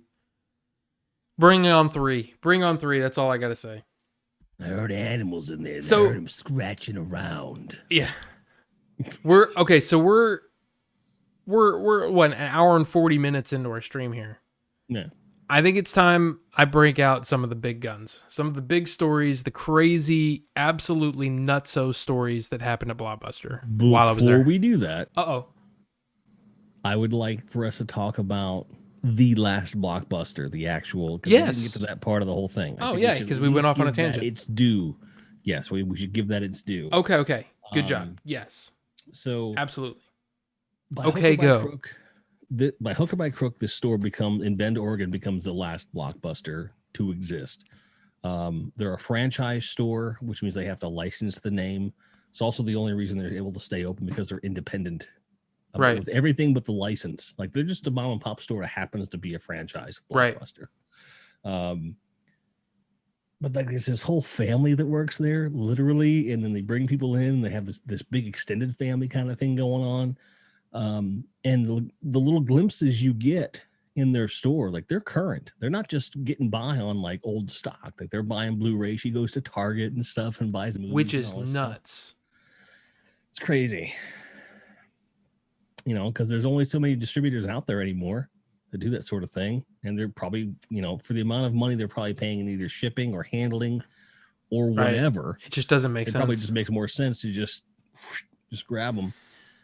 And to be fair, like, you can get movies pretty cheap in the big box stores these days. It's not bad. And especially since rental pricing is not a thing anymore. Right. And if they rent that film out 2-3 times, it's paid for itself, and then it's all profit after that. I didn't see any evidence that they did a lot of pre-owned sales. They probably do. I saw their stuff there. Did you? Yep. Okay. And there was that one guy that was interviewed a lot, and I didn't quite follow it, but I think he said at some point that he lived down the street from that Blockbuster, that particular one. Yeah. And it's a walking distance from his house, and I'm like, that's pretty freaking neat, And they've done up the store, and I used to walk to my Blockbuster to work. Yeah, and it's kind of like it's part functioning video store, part museum, part mecca, right? Yeah. But I think what probably keeps that place alive more than its notoriety is just the fact that you can tell there's care. a vibe. They really care. Like, that's a big deal for them.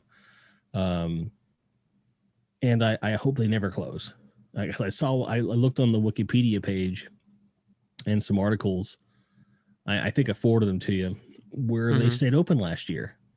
And what they did was they made it like a Airbnb, where you could just like do an overnight slumber party in the Blockbuster, and they did curbside pickup and all this stuff, and they just did whatever they could, and they're still here. So this is my thing, and it's going to sound harsh. So anyone listening, please don't take it that way. In a world where the last video store in existence in one of the smallest towns in the country can stay afloat during the pandemic with an obsolete business model, I'm not really sure that I'm ready to like cry over something. Oh, my business.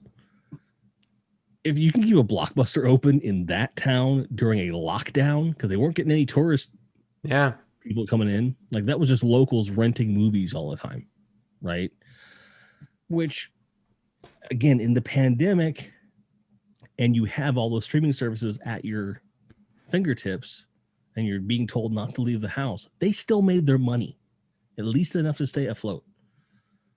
And I'm not saying that to shit on anybody, but like if they can do it, you just have to try. Because if they did that, I'm just like, because that I was amazed by that. Yeah. I thought Yeah. for sure I'd see that they'd closed. Yeah. I think that's my favorite part about that whole movie is that it wasn't just a place that, because it's just a matter of how renting movies works. You know, you have to go in there, look around, find your movie, and if you need help or whatever, you talk to the person.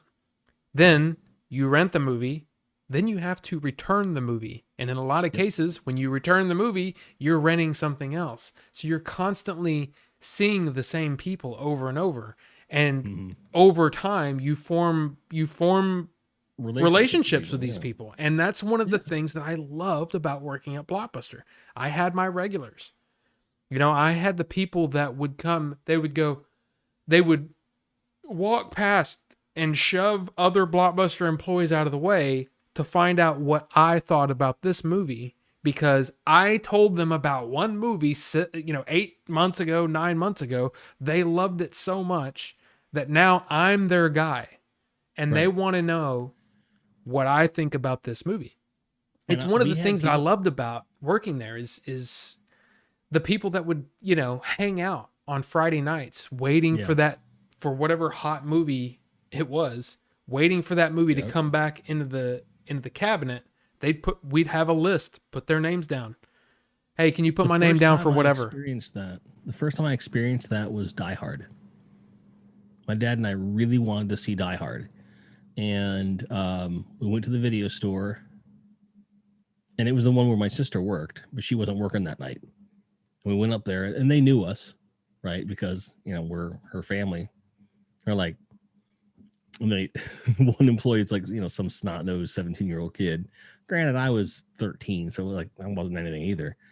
But dad was still in the military, very locked and cocked, but he was a casual. Like he would always wear the Steelers hat and like the flannel shirt and then the jeans. But he was always real clean. We walked in and the kid looks over and goes, "Let me guess. Die Hard." And I was like, "Yes." He says, "There's a few people ahead of you, but if any of them don't notice, we'll get you a copy because you're family and stuff." And that's exactly what happened. Someone was like in the back corner. They were like the third in line. We got it pretty quick. Within like, I don't know, probably less than an hour, we got a copy of it. But it enhanced the anticipation to see Yes. that movie because you're like, I fought for this and I, toiled on that carpet for an hour and now we're here.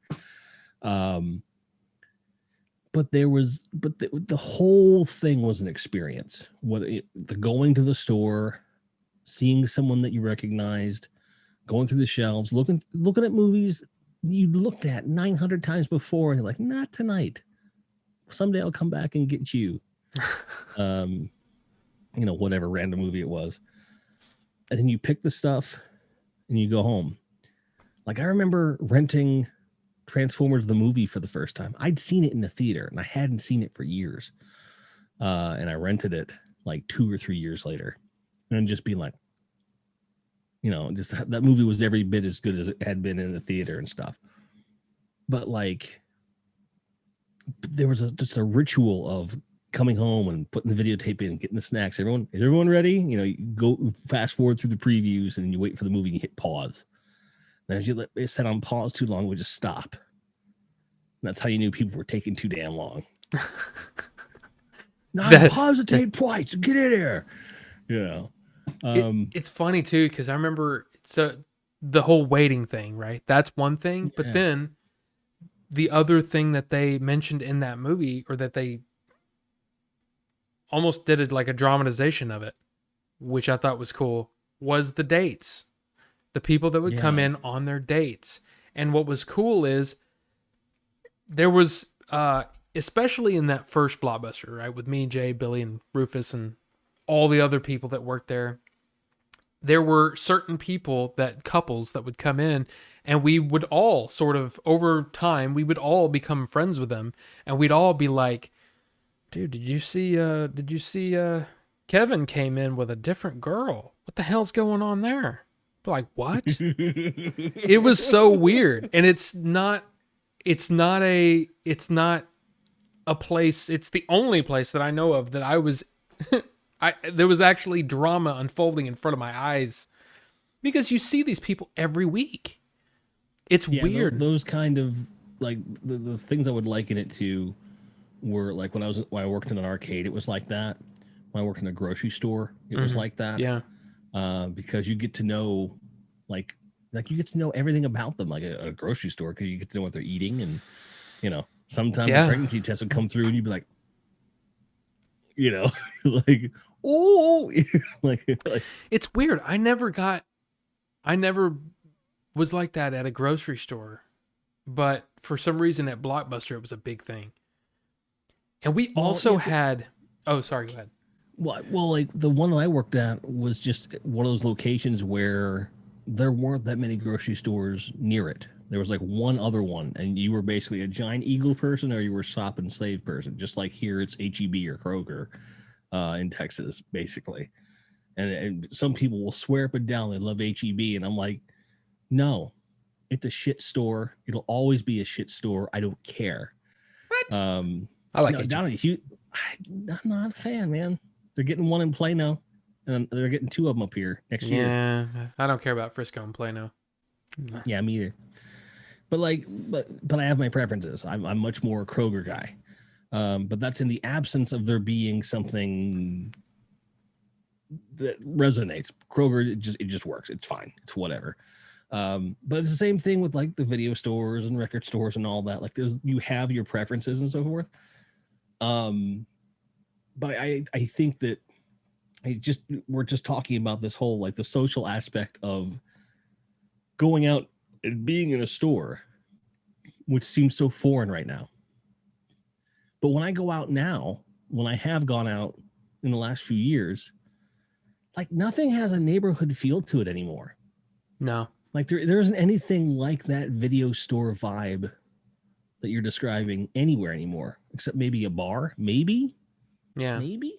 Yeah. It just, people are so get in, get my stuff, get out.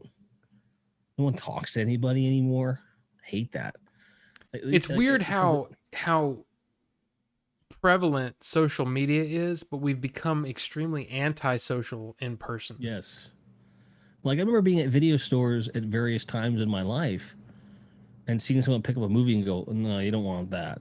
But Yeah. if you like but if that cover was what attracted you, the movie that cover depicts is over here. Like it's over here. Yeah, you started Like, conversations with want. people. Mm-hmm. Hey, have you seen this? Nah, it's crap. Or, oh, dude, yeah, it's awesome. Yeah, it's so weird. You don't see that. Of course, I mean, what would you do? Hey, you like these macaroni and cheese? You know, like, yeah. I've talked to people at grocery stores before. I get a kick out of it because looking the way I do, people freak out a little bit when I'm really nice to them. Well, see, what I do is I usually am messing with April and saying something ridiculous, and then seeing the look on their face when they go, "What the hell?" when I say something really just weird. Talk to his wife like that? Like, No, not mean. Just weird. Like, did he just say he wanted to put? Anyway, doesn't matter. Yeah. I would say just weird stuff, and usually that's what it was. Food in the pudding. That's what I would do though. Is I used to mess with people to get the reaction, the what, or you know, you were a grocery store troll. A grocery store troll, but I was also that way at Blockbuster. Holy crap. I would mess with people. Oh my God. I would sit there and be like looking, and I would seriously spend like 5 minutes like 5 minutes when there's a line of people. I would literally mess with people like this. I can't find your name, and I'd be like doing all of this stuff, and then like, and they're like, what is it? And I'm like, I don't know. And then all the while, I'd already checked them out. It was already done. I was just sitting there messing with them, and I would do Nice. that. There was another one, one of my favorite ones. Like, I forgot all about this, but it was a guy I didn't know if this was gonna work, but something in my head said we're gonna mess with this guy. He came up and he goes, and without saying hi or anything, he just hands over his license. Because I always hated that. Like when you just hand over your license, you go, hey, I don't have my card. Can you look me up? Yeah, sure. Okay, here. Right? That initial whatever. So for some reason, some acknowledgement that you were being put out by this act. right. This kid just goes, hey, I don't have my card. Can you look it up? And I just look at it. I look at the card and I look up at him all like this. Yeah. And I take his license and I go, and I flipped it back at him and hit him in the chest. And I said, I am so sick of that crap. Get out. All mean, mad, and angry. And he's like, I don't know what to do. And I said, no, I'm tired of this crap. Get out. Tired of it. Just looking right in his eyes. Like, and then he goes, he's literally standing there like, I don't know what I did. I don't know. And I went, I'm just kidding, man. And I started, because I looked at the license to see. So I knew that I threw it hard enough, it's going to fall on the floor. He's going to have to bend down and get it. I was already looking at it. Bam, bam, bam. Okay, you're out of here. I'm just messing with you, man. And he was, it's so funny, man. You got me good. I'm like, I know, man. Do back tomorrow, So, whatever it is. I love that stuff. For you. Did you ever do the kind of thing where like you'd talk to mom out of renting something for a bratty kid or something like that? In a way, but there were times when I would have to did you get this for little Timmy? Because there's boobies in this. I don't think you want to do that. And they're going, oh, it's fine, Timmy likes boobies. I don't know what I'm saying. Right. No, but there would be times when I would. He's still breastfed. He sees kids all the time. Yeah, I didn't know. Like there were times when I would do that, and they'd go, "Hey, have you whatever?" And I would try to lead them down the path of, "Don't get the crappy movie, man. Get the good movie. There's a good movie right here. Get the good one. Don't get the crappy whatever." Like you're not gonna like this. But that's the thing is, I became, while working at Blockbuster, I turned into sort of an elitist when it came to movies, right? No. And then toward the end, I started to soften up and go, you know what? If somebody wants to watch The Deep. Sorry. Do you remember, you were over at my house. You've only been over here one time. But you remember you put your cup on the windowsill and there were ants on it. And it's because there's a flower bed right outside my window and the ants get in through the window. You just had an ant bite you, didn't No, I had an ant on me the other day during the stream. I have felt ants all over me today. And that's why I keep looking down and I'm all like, because I'm like, but there's nothing there. Just the idea that they're out there freaks me out. It's anyway. creepy. Yeah, I get you. But no, anyway. Yeah, just random. But no, there was something about the vibe, like you said, the vibe was awesome, and we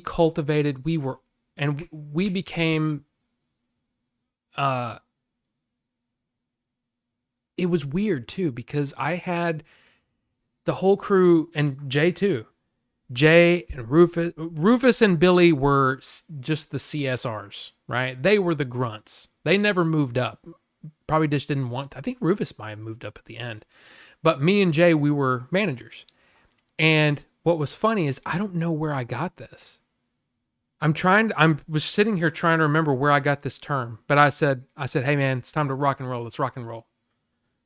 And that meant, okay, the joking, all the fun stuff stops. Let's crank this. Let's get this done. Let's get the, whatever. And that's what. And Jay would be, oh yeah, let's do it. Boom. And he would we would just knock out lines. We would, hey, let's try to crank this out, let's get this done so we can get the hell out of here, kind of thing. But yeah, I used to say, let's rock and. I think it may have been Point Break, because of Point Break when he goes rock and roll, and I would just say, let's rock and roll, and that meant okay, let's quit screwing around, let's get serious for a minute, let's do our job, then we can screw around, because I was always that way. Anybody that worked there, I would say, look, I'm gonna be probably one of the most fun bosses you ever had. As long as you do your job. Your job comes first. And the customers come first. But, so when I'm here, do your job, but let's have fun. If you want to screw around, there's a time for that. It's after our work is done. So don't start screwing around, without doing your job. You know what I mean? Right. And as long as you do that, we'll be best friends. And we had a great crew. Everybody, and I'm talking about all walks of life. Name the race, name the gender. We had it. And we all had a great time, and we all respected each other and loved each other. It became a family every time. We never had a problem. I'm seriously am thinking back, and I cannot remember a problem. There were a couple of times when somebody would be caught stealing or something, but it was still like, dude, you idiot. And you go, I know. You know what we're going to have to do, though? We're going to have to write you up, and they're probably going to fire you. Yeah, I know. It's dumb. We're like, well, we can still hang out, And I have a couple of friends that I actually ended up getting fired. We still hang out. We still talk. And Blockbuster is the only place where I have so many. I still have a lot of friends from Blockbuster. It's crazy. Well, you said you did. You said you never had a problem. I can think of one. What's that? I have to pee. Okay. Well, then let's just take a break, because I. Okay. Hi. Yes. Hi. Hi, everyone. Hi. Hi. Saul Rosenberg. And Rez, welcome. Thank you for the constant hosting. I really do appreciate that. Rez just does in case. that a lot. Just in case you didn't know that I appreciate it. I appreciate it. I really do. It's awesome. There you go. He appreciates it. So, okay. First story. This happened when it was me. I know it was me and Jay. Again, can't remember if Billy and Rufus were there, but we had inventory. Inventory happened once a month, and it was literally, you get these big extension cords, and you go around and you scan every movie that's on the shelves so that we can see what we're missing and all that kind of stuff. Happened every month. Back then, I smoked cigarettes like crazy. I vape now, and we hadn't noticed. That's good. 95% safer. Thank you, Royal College of Physicians. Anyway, so we're outside and I'm smoking. Right? Dude comes out, doesn't smoke, and he's just like, "Hey man," he's like just a goofy kid, right?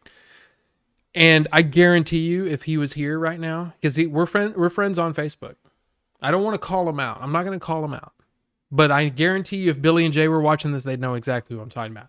He's a goofy kid, and he was a blast. And we were all like, "Who is this kid? Just who is this kid?" But he's fun. He's a fun dude. Anyway, he's like leaning up against the window. I'm smoking. We're just sitting there talking. Window breaks. The whole big plate glass. So the way that our Blockbuster was, we had these huge, they were huge windows or huge glass. Come down, and the separator, I guess the I don't know what you call that. It's a separator between the bottom part and the top part was about waist height. The rest of the glass went all the way up. And it it breaks in like this, and he just stands there and he's looking at me, and I'm like, dude, step away from the window, because I'm thinking it's gonna come down and slice him in half or whatever. Yeah. He steps away and it falls. And of course, my store manager at the time, what the hell are you? We're like, hey, he just leaned up against it and it broke. And she goes, are you serious? And I'm like, yeah.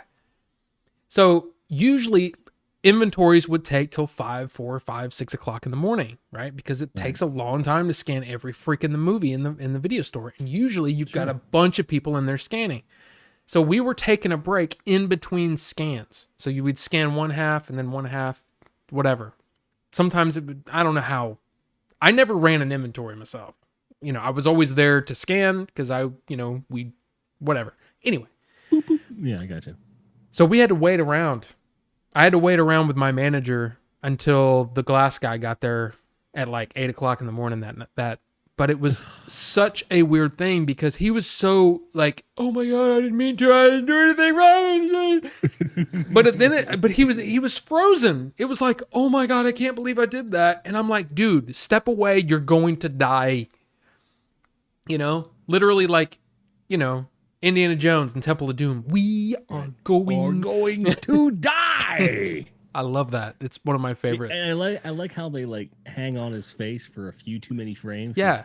We are going to die. Yeah. Yeah, it's great. It's so good. It's so good. But yeah, so that happened. And that was a crazy thing. Yeah. I will tell at that same store, and I'm pretty sure all the people, all the guys were there. So Billy J, Rufus, maybe this other guy. I can't remember who all was there. I just remember what happened. I know Jay was there because he laughed at me repeatedly. So anyway, Jay does that. You know, I don't even know what this is, but there are times during a shift, during life or whatever, everybody gets loopy, everybody gets goofy all at the same time. We're joking around, we're goofing off, all that stuff. There's nobody in the store. It's a slow night. I don't know why we had so many people there. I remember that. Thinking like, why are there so many people here? Anyway, we had because of VHS is a thing. The rewinding thing was a thing. If a movie came in to be returned and it needed to be rewound, we just rewound it. There was no charges or anything back in when I worked there. There were no charges. But it was literally like, that was a thing, dude. There would be like a $10 charge. I thought it was in some places. Yeah, it was ridiculous. But we were sitting there, you know, doing the thing. Rewinding tapes. Well, no, we just had a line of like 6 or 7 rewinders because our store was busy, man. We cranked them out, and there would be times when we would have stacks of movies to rewind because the 6 were still rewinding movies. So it was just a thing. But they went bad every now and then. So we had a couple set aside to throw away. And we're sitting there screwing around, and we're banging on this rewinder, just blah, blah, blah. And for some reason, I still, to this day, I don't understand why I did it. But I grabbed scissors and cut the electrical cable on the rewinder. And of course, fireball. And we all went like this. Like, you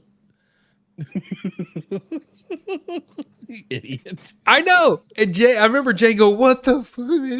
And I'm like, I don't know.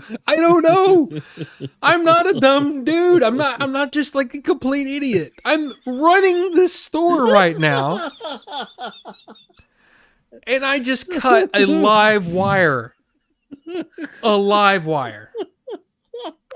Now, what's funny is we go, no damage to the, of course, other than the cut wire. So through the root, because that's what it was a thing. It was a normal thing. We had a stack of rewinders, backups. So we throw that away, throw the cable away, whatever. Look at the scissors. There's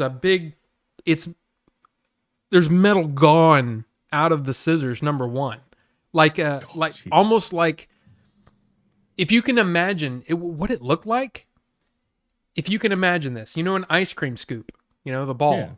It looked Yeah. like a little bitty ball taken out of both sides of the where it made connection. Like almost like a bullet had gone Like through the like it scissors closed. fused. It was weird. Then we were like, let's go look at the security tape.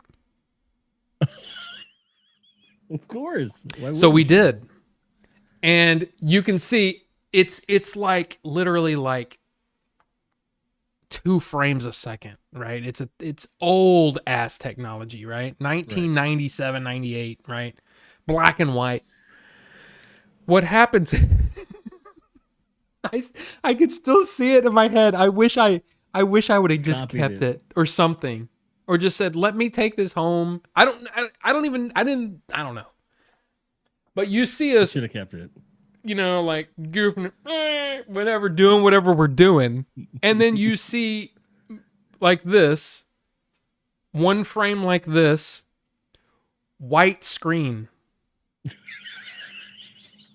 And then white, and then back to us.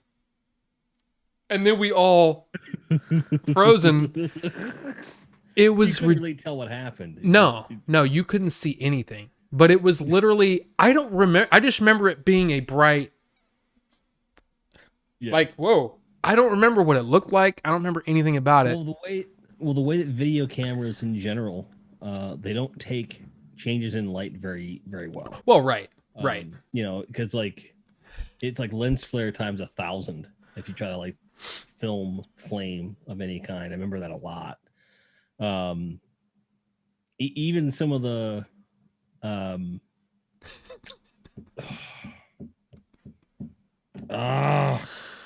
mini DV like Yeah. did the same thing. It was very similar to VHS. I still have a couple of those converters. Anytime I see them at like a Goodwill. Oh, like the where the it can go into a regular. You know what? I need to borrow one. All of mine are in storage right now, but I can totally get you one. And I have scads of VHS-C. Here's something interesting that I had really not thought of until the last probably couple of weeks. The Game Chasers movie isn't Billy's first directing job. He filmed my wedding. I mean, that's trivia for you. Yeah. He actually filmed my wedding, and I still have the tapes, and I've never watched them because they're on that old, the small tapes. I've never had a converter. Yeah.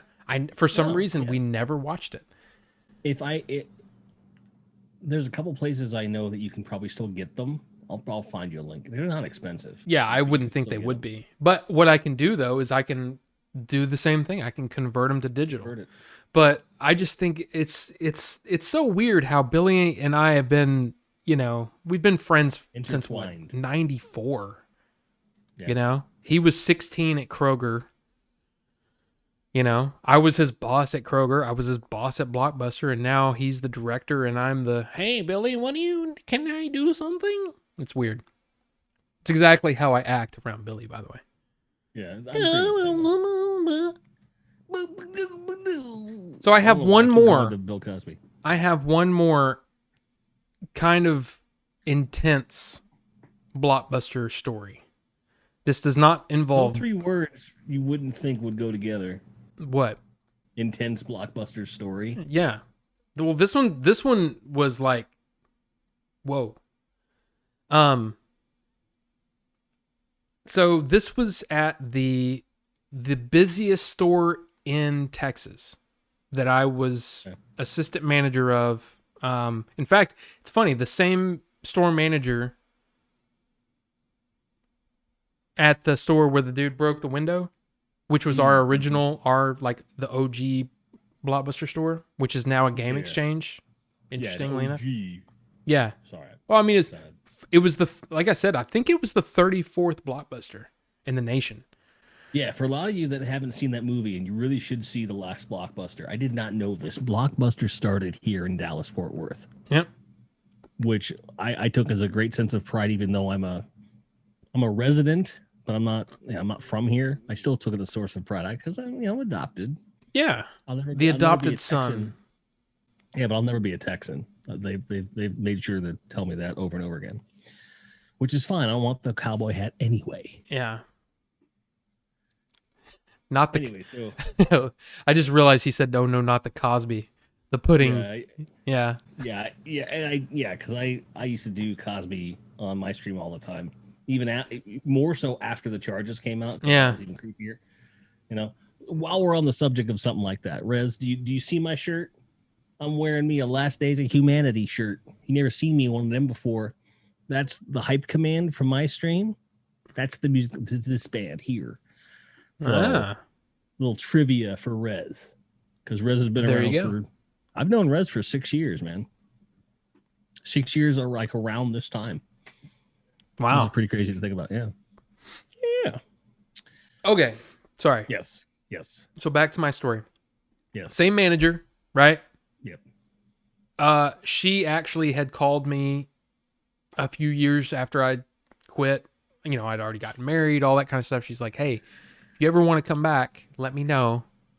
I can get you back at your old position, higher pay, all that kind of stuff if you ever want to come back. And of course, I was like, I'm trying to figure out the best way to break it to my wife that, hey, I'm going back to Blockbuster at some point. Because I love Blockbuster. I love the job. The job was so much fun. As I've, hopefully you can see why I would love this job. It's so much fun. So anyway, this particular day, there's 3 people in the store. There's my store manager. There's me. I don't know. It's very rare that on an opening shift, you would have 2 managers. But for some reason, she's there, I'm there, and one of our CSRs is there. And unfortunately, I don't remember this kid's name. But usually what would happen is we would open at 10. Blockbusters open at 10. We usually get there around 9. And the first thing that, has to be done, whoever the manager is going to go to the bank, would go in there, get the drop from the night before, the money from the night before. We would go to the bank. Sure. We would get change, all that kind of stuff. The other store employee would be checking in tapes, cleaning up anything that needs to be cleaned up, basically getting the store ready to open. Yeah. So this store, like I said, was the busiest store in DFW, and I think was like number 3 or 4 in the US. It was a crazy busy store. It was on the corner of Beltline and Northgate in Irving. Beltline, if you don't know this area, Beltline is it's like a highway. Doesn't matter what time of night or what time of day, it's busy. It's busy. Wrecks all the time, but it was a really, really, it's the busiest store in Texas.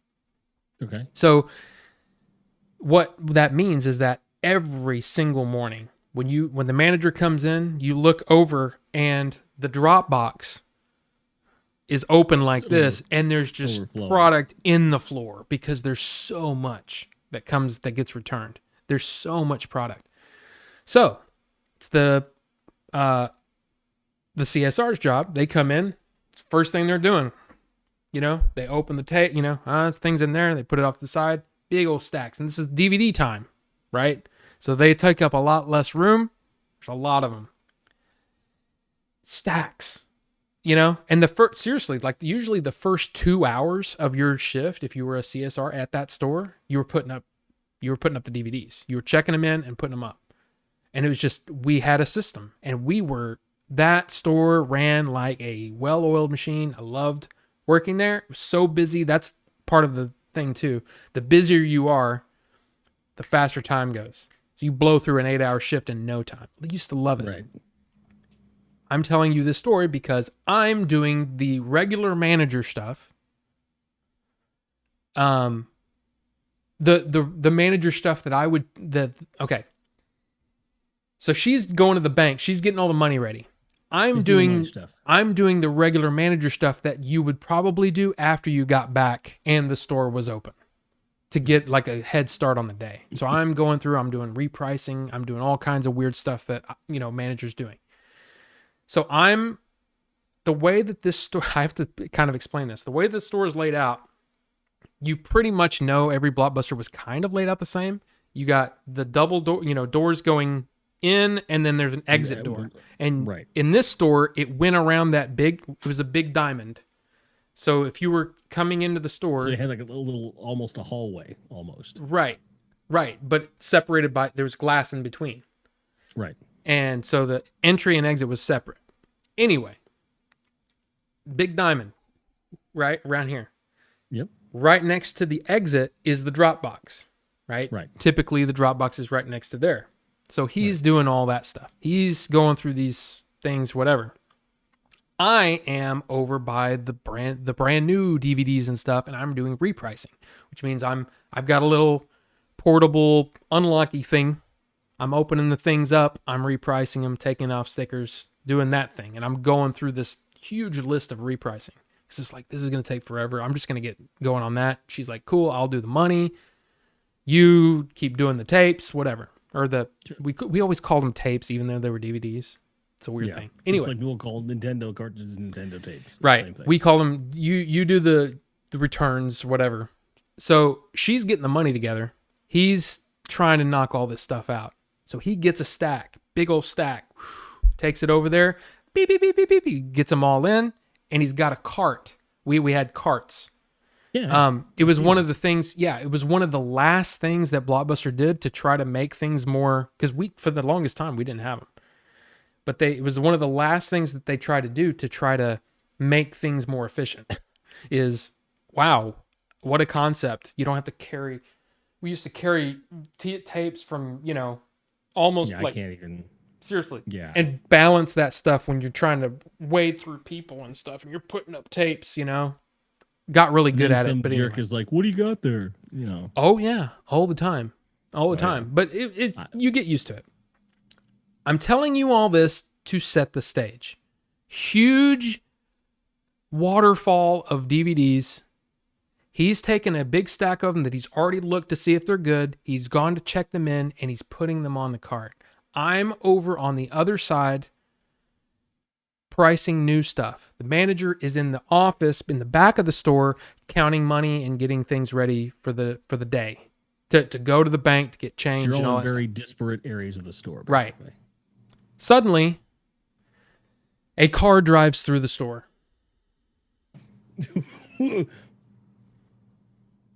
Literally through the drop box, and the entire front of the store, because it's, as I had mentioned, there's those separators, right? Yeah. These things. It literally looked like somebody, like a big hand went like that. The whole front of the store was bent inward. The car was basically at the front of the counters. Oh, wow. So this kid was literally seconds away. His head was down there getting all those tapes, looking down. If that car had come through when he was sitting there, he wouldn't be here. He would be dead. He literally was seconds away from death. I was on the other side of the store, and I'm like, what the hell? I mean, I'm not thinking of the danger or whatever. I'm going, what? What just happened? And I'm like, oh my God. And dude, the guy is sitting, he's got the tapes. Because what you do is you check him in, and then he's moving them to the cart. He's still standing there with the stack, and he's going, oh my God. Oh my God. I mean, he is in shock. He is freaking the F out. Of course he would. Okay? And I'm standing there going, dude, what the hell? I mean, I think it's kind of funny not realizing what just happened and not realizing that he had seconds just away. Barely missed, yeah. Seconds away. And and I'm standing there basically at where, because again, the way that there's kind of a walkway in between the drop box, and then there's the counter, the regular counter where you would check people out. The car was through there, and the counter was basically 5-6 feet away from where it should be. And I'm standing at what is now the front of the counter, looking at the people inside the car. like completely frozen, Hispanic lady, and it looks like her mom. And we're just like, what what the hell do we do? What do we do? So immediately, because this is part of the funny part. My store manager comes running out of the office yelling at us because she thinks we're fucking around. He goes, "What the hell are you guys doing out here?" And I'm like, car, throw store inside car. There's, I mean, I'm like, again, I'm like, I don't know what to do. The kid over there is still going, "Oh my God. Oh my God." And she's yelling at us like we did it.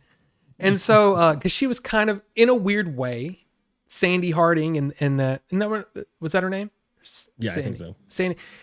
It was very much like that. You're very much like the parent. You're the mom of the store. You're the dad of the store. And people would call me that on, yeah, okay, dad, whatever. Even though I was like 22 or something at the time, whatever. Right. Anyway. Right. So we're all just kind of standing there in shock. And she's got the phone. We had the cordless phones. She just called 911, all that stuff. And the rest of the day was a blur because we were closed. And everything stopped because, I mean, product was destroyed. Our counters were destroyed. There was a car in our freaking store. What ended up happening is she had no license. She was returning the movie. She had no license, no insurance. This was an area of town that had a lot of, I would just say, migrant Mexicans. Sure. Not the best part of town as far as crime, which was the reason why we had a cop there every Friday and Saturday night to just sit there and stand there in the store, make sure nobody. Stores had that. Yeah, but just to make sure nobody did anything crazy. And I'm just like, I remember the cops being there, and the lady, she got arrested. I don't know, if there were any whatever. I don't know if there was any charges or anything. We didn't hear anything about that. And of course, all I'm trying to do is trying to talk this guy down, because he is. Oh my, I was in the head in the Dropbox in the car. Because I mean, it's like, holy crap, is this closest to death this kid has probably ever been. Right. So that was my job the rest of that day. And of course, we had everybody, corporate, because the Blockbuster was big corporate, right? Corporate was right in downtown Dallas. And all you had to do was jump on,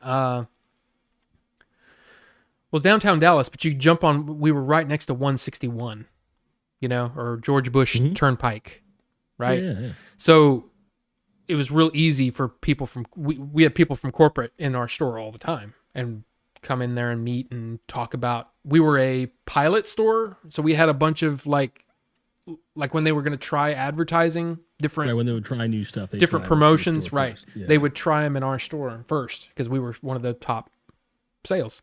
Anyway, everybody's there. Are you okay? Oh, I'm fine. Like, yeah, but I mean, aren't you freaked out? I'm like, well, I mean, car in the store, that's weird. But no, I was fine, and I never really whatever. So anyway, yeah.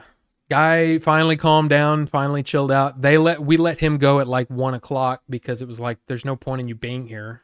The store's not open, and we're gonna have to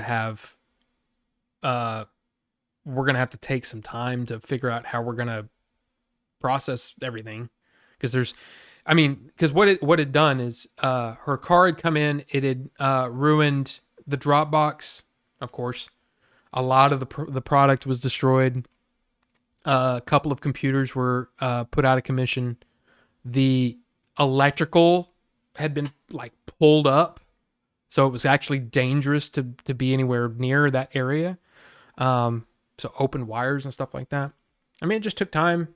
And of course, they were treating me like I was involved in it. You know what I mean? Like I was like, no, I can come back to work and help, clean up or whatever. Just let me know. I'm good. But yeah, that was probably the weirdest single day. How long? So what happened? Like, how did she just go through the drop box like that? Like, did you just Oh, not know where she was going? yeah, I didn't actually say that. She Yeah. said they said because the cops had asked her why, like why would you do this? You know, because they thought it was malicious, but the way that it because it was with force. You know, this wasn't just. Right. I mean, she sped up, and it's because she thought that was the brake. And Oh, she freaked out and tried to slam on the brake and slammed on the gas and like propelled her over the curb into the store. poor lady. Yeah. I mean, it was one of those things where everybody was freaked out, right? Yeah. But How long did it take to get the store back to working order? I don't remember. I remember we opened up the next day. They blocked it off because, like I said, everything was the good. I mean, there's not really a good way to run into a store, but for Blockbuster, especially this one, we had so many freaking registers. We usually only opened, because the way it was, because it was such a high volume store, the Diamond, right? Right. There was two registers on each side of the Diamond, right? So you come Right, so in, you you had, go like, around, stores here, you go around, right? And then this area next to the drop box was literally mostly just for checking in tapes and stuff. So you can have 4 registers open here and then check in all the DVDs and tapes and stuff on that computer. And then there's an extra computer, an extra cash register there. So we had 6 registers, which is crazy. It's the most registers I'd ever seen in a Blockbuster before. Or no, that's not true. It doesn't matter. Doesn't matter. Basically, we were able to do everything we needed to do from those remaining 4 registers. So we were good. We basically just sectioned off that whole area and closed off the drop box. Said, "Hey, due to lady run through store, bring in your DVDs." And I think they actually brought us one of the old style drop boxes that were because we had that at the old Blockbuster store that I worked at. We had it was just kind of like it was like a mailbox yeah. where you could sort of drive up and toss them in, and then every so often we'd go out there. That would be something to have, like in a man cave. Yes, Be an amazing thing to have. Well, it's just the you actually see it at the front of that store, the and the Last Blockbuster, the trash only. Because every now and then we would find DVDs in there, because people thought that was the freestanding drop box, and we would find them. Oh yeah, I tossed it in the thing. That's the trash. Oh God. Okay, so we'd have to go dig through the trash. But I always, like seeing that, I was like, man, I wish I could have one of those just said trash only. For some reason, Like, for me, what would be cool about it would be like to watch movies throughout the week and then open up, see what did I watch this week, or whatever. yeah, just toss them in there. Yeah. But see, I don't know. It didn't take. I remember it not taking that long, and they actually kind of redesigned that area because it was an older store, and they redesigned that area. And then they put up. They ended up putting those big concrete poles in front of the store. Nice. Yeah, after that. But what was weird was, about,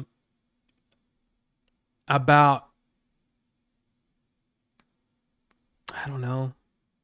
I think it was less because I worked at that store for almost as long or longer than the first one with Jay and Billy and in Grand Prairie. This one was in Irving. Front of the store, right? Dropbox entryway right here, right? We also had a parking lot over here. Somebody pulled up, basically looking at the brick corner. He hit the store. He hit it. Some dude just hit it. and it didn't do any damage on the inside except for there was those big Blockbuster shelves that were like 12 foot tall, 10 foot tall. I don't know how tall they were. I have no process for whatever, but it splintered in like this. So it was enough to dent the store. But I was like, how do you, dude, don't hit the store. Quit hitting our store.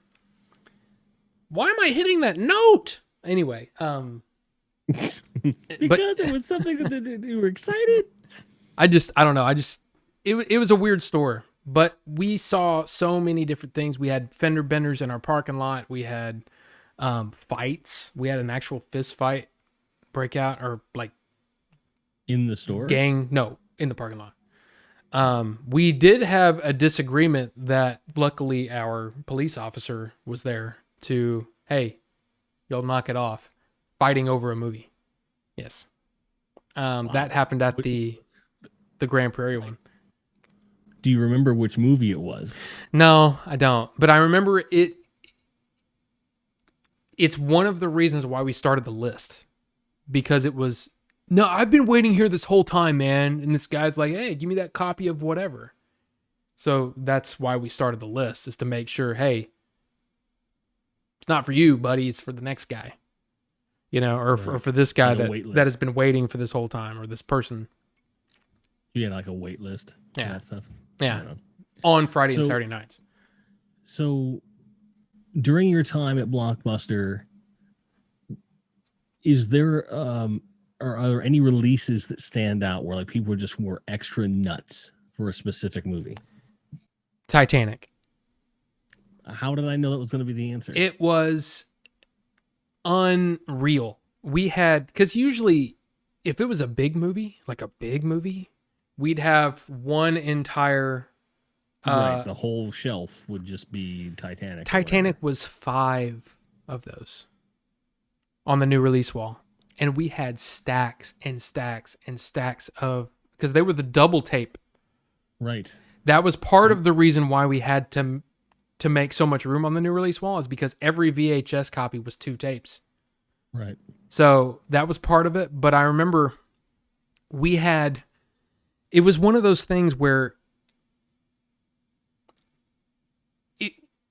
it's like I said in my review, that it was kind of a microcosm of that community, right? It's a litmus test of that community.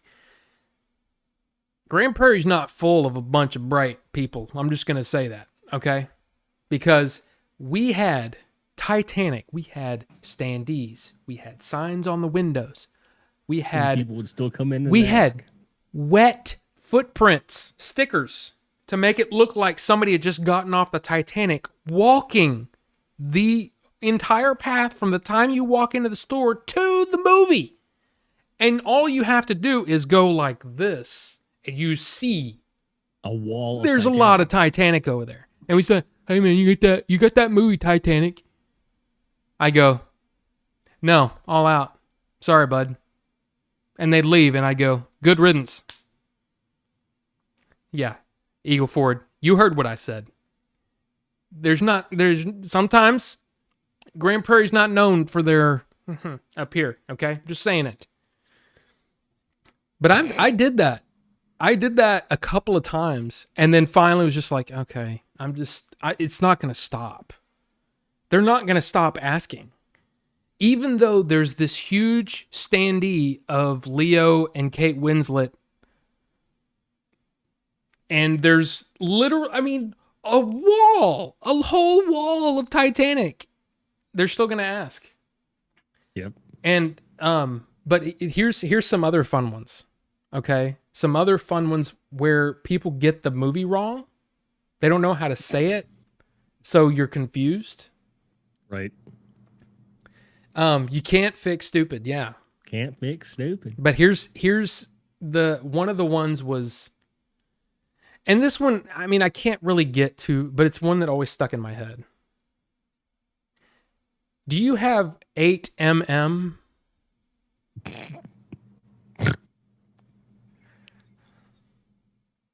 Have you ever heard that term ever in your life? I'm like, it's Nope. 8mm. But anyway, that's one of them. And again, I can't get too crazy mad about that one. But one of the other ones that is still it'll always be there because it took me forever to figure it out. Do you have Armageddon? Armageddon. Yeah. But I'm like, Armageddon. Armageddon. You know, I with want the to watch Armageddon. and I'm like, what? And they go, yeah, with Bruce Willis. And I'm like, Armageddon? Oh yes, Armageddon. And I'm like, okay. Sorry. Yes, yeah. There's a whole wall of them over there. But anyway. But it was you got to give me I would like to see Police Academy too. yeah, but it's okay. Look, I don't want to point out, and I guess it doesn't matter. It's kind of like when you make fun of somebody and they're not around to hear it. So are you really making fun of somebody? I don't know. If you make a joke in the forest and no one's there to be offended, is it offensive? Yes, there you go. That's exactly it. But like this was one of those situations where I was like, it had been out a while. You know, it wasn't like there was a whole wall of it. Like if that had happened opening weekend, I would have been incredibly dense not to understand what she was saying. But it had been out. It's one of those. It probably like 9 months after the movie had come out on whatever. Right, so it wasn't fresh in your mind. I'm like, what the hell is Armageddon? I was thinking Armageddon. because when she the way that she said it, because it was a woman, the way that she said it, it sounded like I was trying to. It's like Megalon. Is this one of these Godzilla movies? And I was thinking, I'm looking on the like, because that's the thing, you know, where I always stood as a manager was kind of at the pit, and the pit was where all the action happened, right? This is where you have your list of for a manager, okay? I know. You've got your list of people who's going to be there when they're leaving, when they're coming back, when they're going on break, all that stuff. You're figuring all this stuff out. And I'm looking at the whole wall, trying to figure out, because she went over the wall. Do you have a Armageddon? What?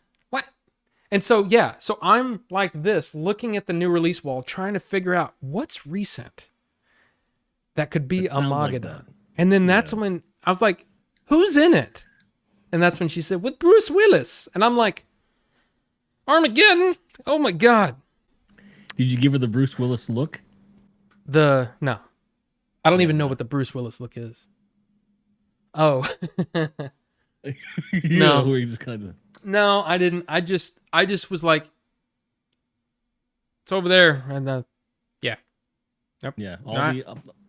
I'm a god. And see the fire on the cover there? Yeah. Yeah. You see Bruce Willis over there? Yeah. That one. But yeah, Armageddon. I'm trying to, there was another one, and I want to say it was a Nicolas Cage movie. That was 8mm? No, but it was another Nicolas Cage movie where somebody could get, it was something that they got wrong and they were trying to explain it to me, and I'm like, I don't understand. And then when I finally got it, I'm like, oh my gosh. But I used to make fun of it. Hey, you have that movie with that guy? You know, thing? Yeah. And I would literally, oh yeah, and does he have legs and is he walking around? Yes, that's it. And I'm like, that's every movie we have, sir. See, now I want to find a movie where no one walks anywhere. Yeah, yeah. But that's what it became. What? I have a movie where no one walks. I don't think. Well, almost. Wall-E. Yeah, I was thinking that too. I was thinking that earlier too. I was like, well, they kind of do walk at the end, but no, it's just one of those. You know, it became a thing where you're like, okay, how generic can we make the movie, the plot? Oh, did they learn something about themselves at the end? You know, did they find that they had the strength all along? You know, that kind of thing. Was there a character arc? Yeah, but it's like, you know, you and there's actually the old podcast, right? We talked about this, that there's really only 3 genres of movie. It's true. You know, and it was funny because it was like, it's completely true. There's porn, there's buddy cop, and there's romantic comedies. And really, porn can go into one of those too, depending on your preference. So it was kind of one of those weird things. Like the buddy cop really... You watch a lot of buddy cop porns, Rob? No, I'm just saying. Think about it. If you really break it down, two people who have to be together. Oh, I don't like... I thought you farted into the mic for a second. No. But anyway, I'm trying to... There was I was like, I didn't think I didn't think my point was that bad. No, but like, so I watched Patriot Games and Career and Present Danger today, and I'm like, it's not a buddy cop movie.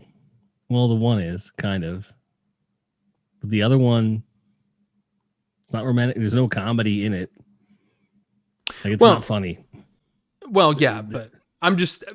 Look, it was basically we were trying to... Well, we got to throw out this whole genre because it's really just a buddy cop movie, you know. But it may not have been romantic comedy because I think maybe we said that romantic comedies really are buddy cop movies. I think that's what we did, and then I think there's...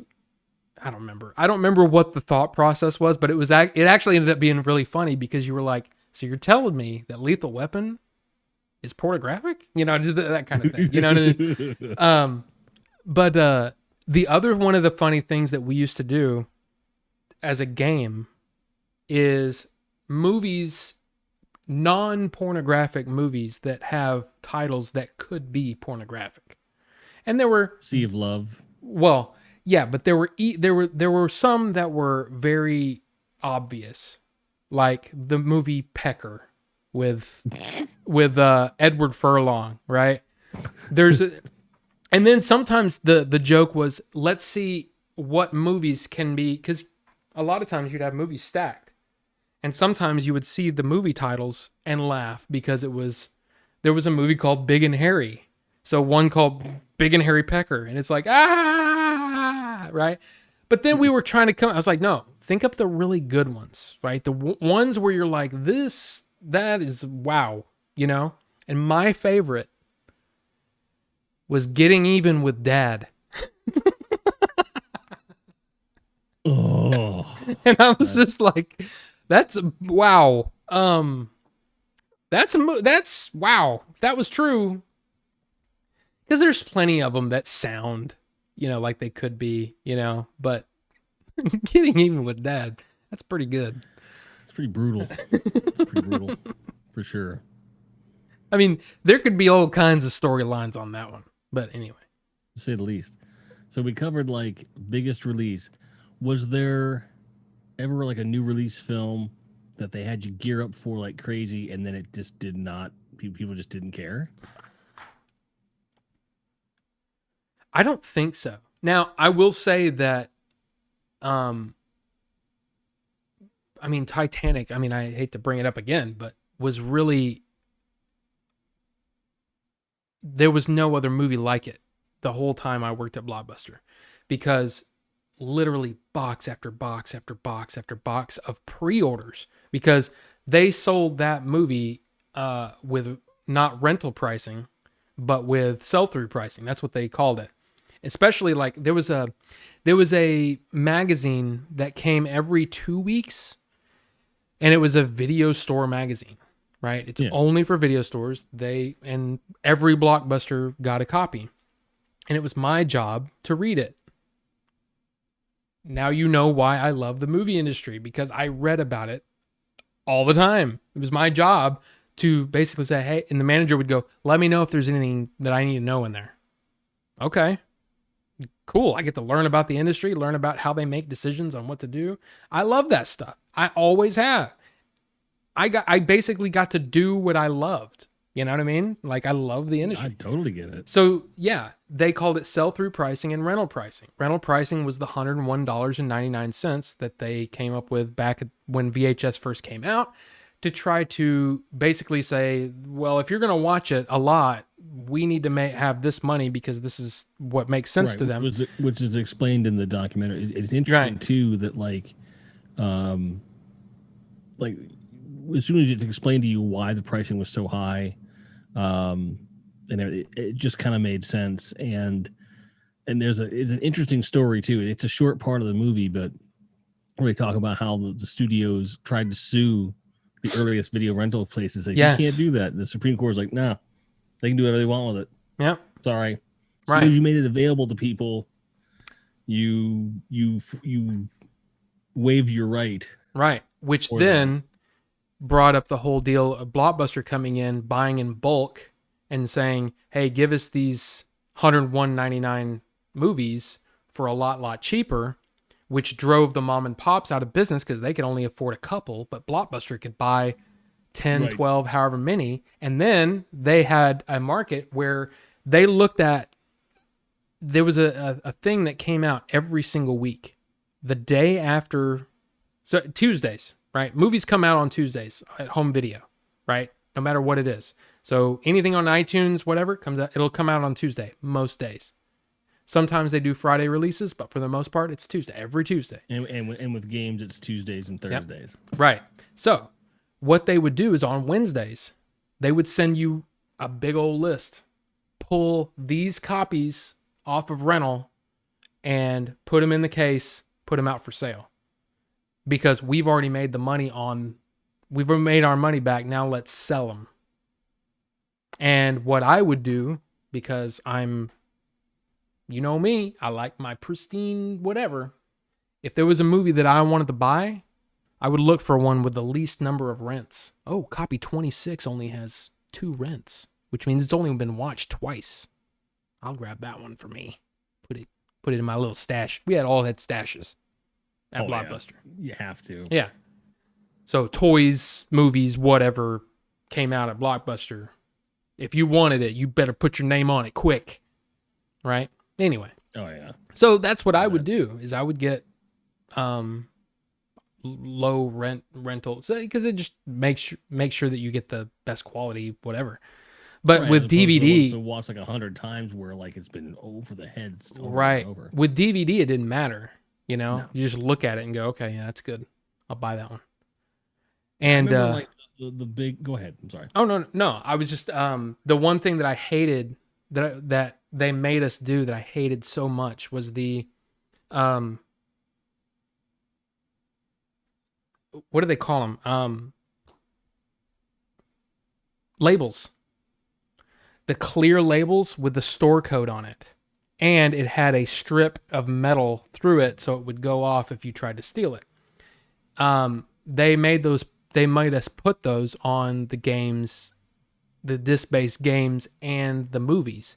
And we had you had to basically make sure that you taught somebody that was brand new, yeah, that's the movie side. Don't put that on the movie side. You have to put it on the side with the label. Because if you put it on that side, the movie won't play. And they're like, really? Have you seen a movie ever? How did you get this job? Anyway, sorry. Like my old Blockbuster attitude came back there for a second. No, I get you. But I remember like basically from like 2000 through like 2006, getting previously viewed DVDs and VHS, it was like open season, man, everywhere you go. And GameStop stopped doing DVDs for a while. They just took that. I don't even know where they got that, where they sourced it from, but I would go there like every week and I would just buy like $50 worth of DVDs, like just stacks of just movies. There's still ones I've bought from that whole thing that I never opened up and watched. Like I can think of a few of them off the top of my head. I have some from Blockbuster, yeah. Because what Blockbuster would do, okay, so discounts. Yeah. We got 5 free rentals a week. 5 free a week, Monday through Sunday. We would typically get the new releases for the next Tuesday. We would get them on Wednesday. And on Wednesdays would be the day when UPS would drop off these big boxes. We get to prep them. I'm like, ooh, new movie that doesn't come out until next week. Sometimes we get them 2 weeks ahead of time.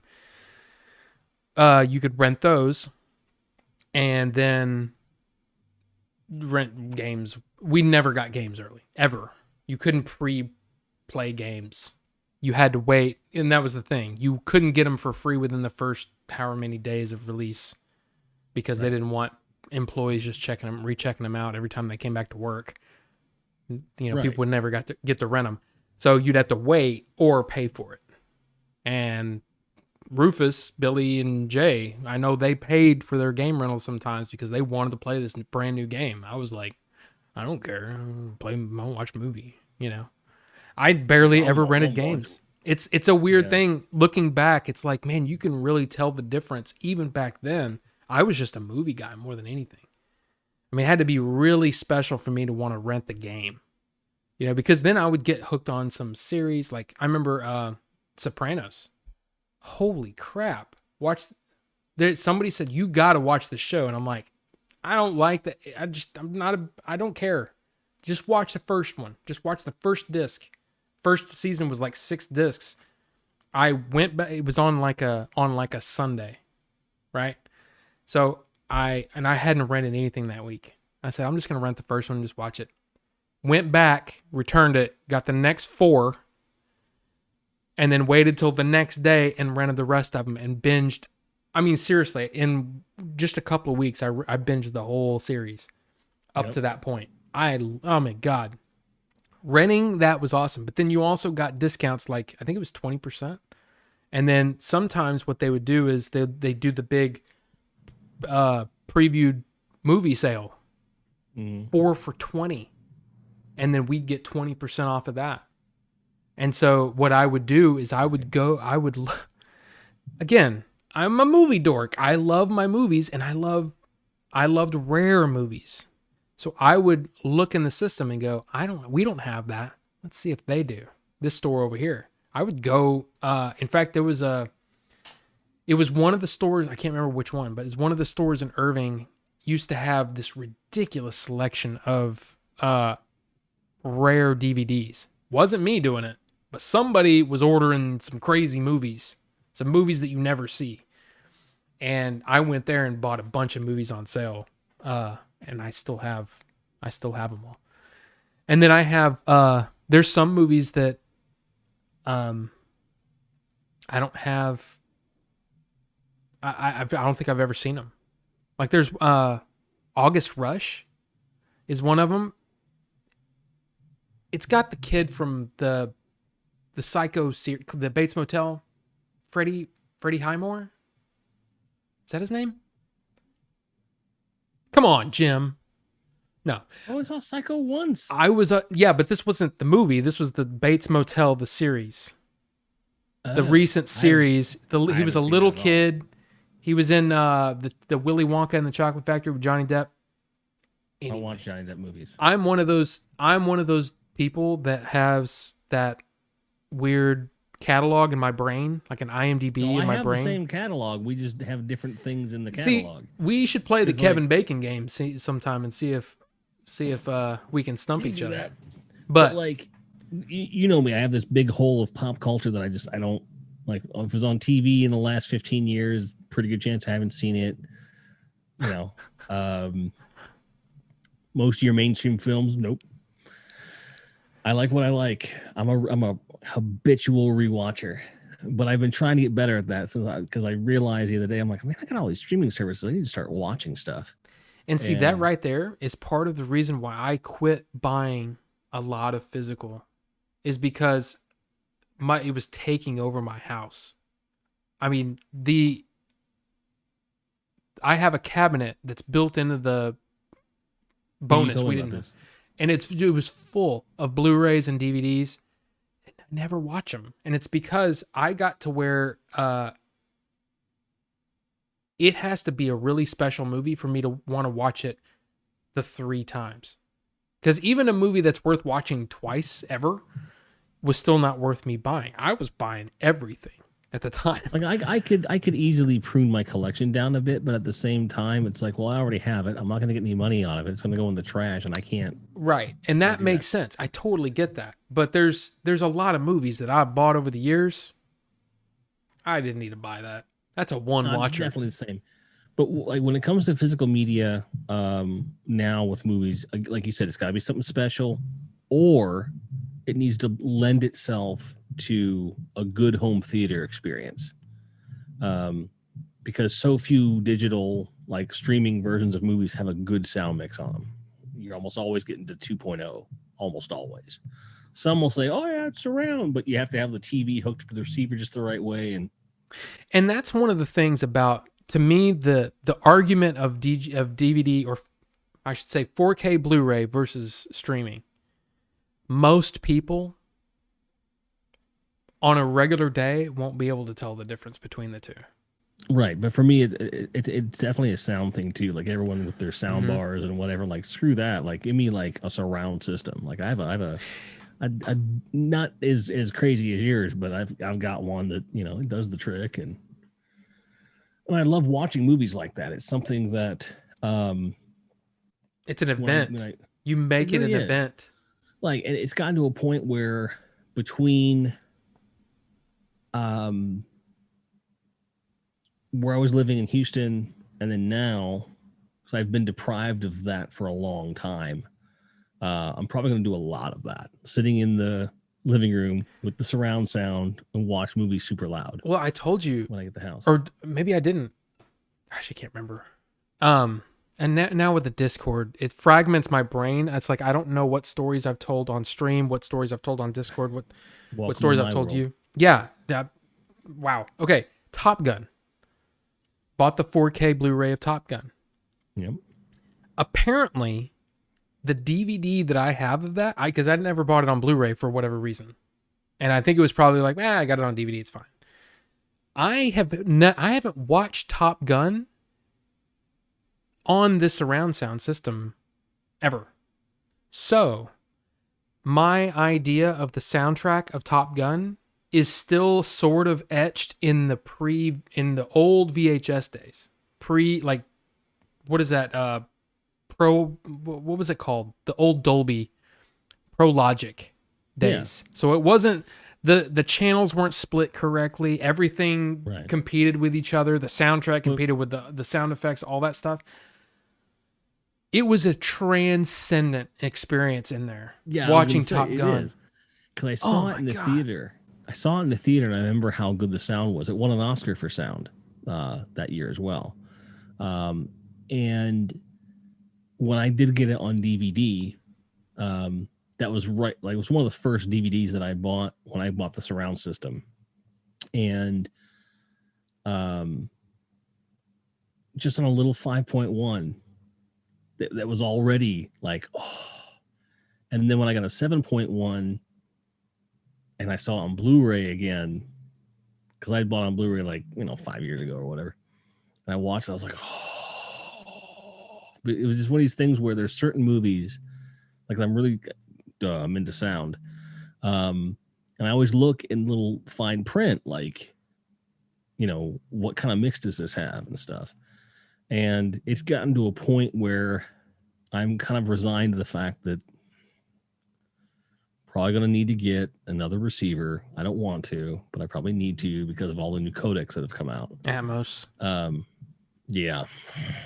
So stupid. But that's why they do awesome. Things. It's awesome though. Yeah, I'm sure it's great. It's like going from HD to 4K, right? Which I'm still not entirely sure is all that necessary. The only reason I really advocate 4K is because it's a lossless format. We've talked about this. Right. I do advocate that. But you don't have to have 64 speakers. I mean, I don't mind having 64 speakers, but at the same time, I don't want to get a new system. I like the one I have. Although what will probably happen, in all honesty, because I have optical outs Toslink on the computer, that system will probably go in the office with the computer. But at that point, it's like, just go out in the living room and watch a movie anyway. Yeah. Although gaming like that would be fun. having like 1200-watt surround, you know. See, I don't know. I guess my thing was that there are certain movies that I know I want to watch over and over, but for the Sure. most part, there's just not a lot of them. Like we talked about it, Casino. I Yeah. almost went ahead because you said, "Oh, it's only $12," and I'm like, "Yeah," but after we got off, I was sitting there, and it was in my cart, and then I'm like, I like Casino. I don't love Casino. I'd rather spend that $12 on uh, the Steel Book of Top Gun that I know I'm gonna watch. You know, Fair. you Well, know what I the thing mean? is, like, I have these like large rotations. Like there's a lot of movies in my collection that I wouldn't like I wouldn't reach, because there's comfort movies, and then there's, it's a good movie, I want to watch that again. Casino's in that. It's a good movie, I want to watch that again. So like once every 18 months or so, every 2 years, maybe I'll sit down and watch it. Um, yeah, and because I do have so much of my movie watching is kind of like in the background on this other screen while I'm doing other stuff. Um, it kind of justifies itself. Before I get too far off the thing, like the whole streaming thing I was telling you about, like I need to start watching more movies. Yes. There's something about Paramount Plus I wanted to bring up that I noticed, and I was like, I can't believe that they're getting away with this crap. No watch list. Well, you already had that. We talked about that. But captions. I was watching all the Comedy Central roasts, and the captions aren't synced right. To where someone will be 3 lines later, and the captions are just, and it's not a matter of, if I just refresh the page it'll start. No, it's hard coded wrong. They've just look. They have a lot of if the only reason They have work to do. yeah, the only reason I'm even using their service at all is, one, because there is stuff on there you can't get anywhere else, and two, I got a whole year of it for what, $30? Yeah. For the whole year. So it's like, I can't complain that much. That's a really good deal to give people, and I think that they knew up front it wasn't going to be exactly what they want. And if they get it, Paramount's got good movies. Watch list, though. Yeah, there's no watch list. I hate the fact that the way they organize the movies too is the UI is trash. I hate it. I've seen worse. I think HBO Max, like I said, I've said it, HBO Max has the best UI in my opinion. I love their UI because I love the fact that there's a coming soon. I love that there's a leaving soon. See, there's a just added. Like I like those features, but for me, a UI should be about, let me get what I want where I want it, kind of thing. Prime, parts of it are very good to navigate, and I do stumble across more movies that way. In other words, of all these convoluted UIs that are designed to get you to watch something you wouldn't normally watch, Prime is probably the best at doing that. Netflix needs to just shut up. Like one of the best features they ever had was that AI that would let you vote on movies that you liked, and it would try to recommend you a movie. Yeah. You remember that? Mm-hmm. That was one of the coolest features. I know. I remember sitting here. I used it liking and disliking movies. I used it all the time and discovered movies that way. And there are a couple websites out there that kind of try to do that, but it's not the same, because he would talk to you and be like, well, based on this, I think you'll like this movie. You'll like 8mm. But I think that all of these services, there probably needs to be some like there's a few services that like they'll not conglomerate, but aggregate. They'll aggregate everything so you can see where to watch what and everything, and just watch. Yeah, it's a pretty good one. But I want something that really follows what I've watched and can give me good suggestions. See, that's so weird because I'm exactly the opposite. because sometimes I don't know what I want to watch, and sometimes I don't. I just want to go. Screw it. Let's check it out. You know what I mean? That's well, yeah, I do that too, though. But that's a different mood. See, that Um, other thing you're talking about feels kind of creepy. We saw that you're you getting you watched this, so how about this? You're like, hey, you calm down over there, Nightbot, with your. you just talked about how much fun it was to do that at Blockbuster for years. That's different though. There's No, something it's not. different about a computer system telling me what I should be watching. Here's the thing. Here's the reality of it. There, Chet. You're getting tracked either way when you're watching on these digital Oh, services. I have no question. Everything's being gathered. If you're gonna like know all my weird movie watching habits, at least let me benefit from it. Exactly. I was just thinking, at least let me take advantage of Right. all the data that you're tracking me on. That's what I'm saying. That's why I think that's a cool thing you could do with some APIs and stuff. But you know what though? I mean, I know you're not a You're gonna big tell me. you're not a big Apple guy, but the Apple TV app that's built into the Apple TV is supposed to do some of that stuff, isn't it? Yeah, it's supposed to. Does it? Has it I ever don't know. worked for you? I don't use it because I don't like the way that they lay out their stuff. It's basically a different. Here's what it is. You want to know what it's like? Because you've never used that, right? Yeah, I of know. course. I had to support the product. It's basically a new UI that the Apple TV already has. It's Right. like, okay, so instead of you going to Netflix to open up Netflix and do the Netflix thing, it's basically figured out, hey, you're watching this on Netflix. So here, you can continue watching that here. But here's the movie you just bought from iTunes. And then here's another series that you've been that you can resume from HBO Max or whatever, which is kind of cool because you could just in one place go. Here's all the stuff I'm in the middle of right, and watching. to a certain degree, Prime does that now. Like I have a bunch of add-ons. Mm. Like I recently started doing Cinemax, which I hadn't done before. There was some movie I wanted to watch. I was like, it's on Cinemax. I'm like, how much is it? And I did the math. I'm like, nah, it's worth it. And it you know, because everything is all in one place in the sense of if you search, it's agnostic as to where you can get it from and stuff. And if you start to stack on the channels more, I'm finding that it becomes a bit better. It's still not as smart as I would like it to be. Sometimes you have amazing luck with the people who watch this as well. Sometimes it's amazing, like a string of movies where I'll go open a new tab, open a new tab, open a new tab, and it's like I'm gonna watch all these.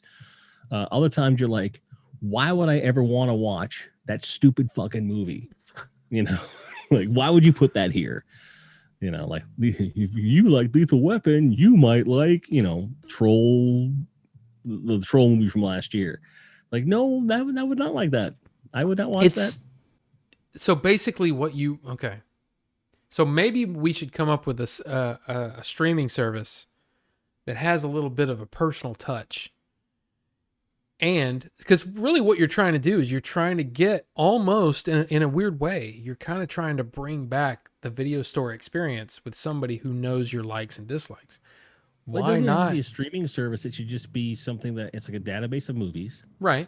And that you rate movies just like you did with Netflix and whatever. And it says, well, based on this and based upon what other people tend to like, this might be something that's up your alley. I was just thinking about creating a streaming service based on my own personality. And so I would tell you, hey, you should watch this. And at the same time, I would throw your ID back at you or do something stupid I don't know. I think that's the thing. Streaming services miss that personal touch. And I think that's part of the reason why, in a weird way, we're bringing it back around with the Blockbuster. I'm just tired of them telling me what they think I want to watch when they have no idea what I like. And there's so much content out there. There needs to be something I can go to that over time will, learn my habits and give me something I've never seen. Because I have access to all this content. And there's no way to you can't just say, just show me everything. Very few of these actually allow you to do that. Like Netflix is awful for that. Um, HBO Max is pretty good for that. Mm-hmm. Um, But you have to drill down into movies and then hit all, right. right? Or series and all.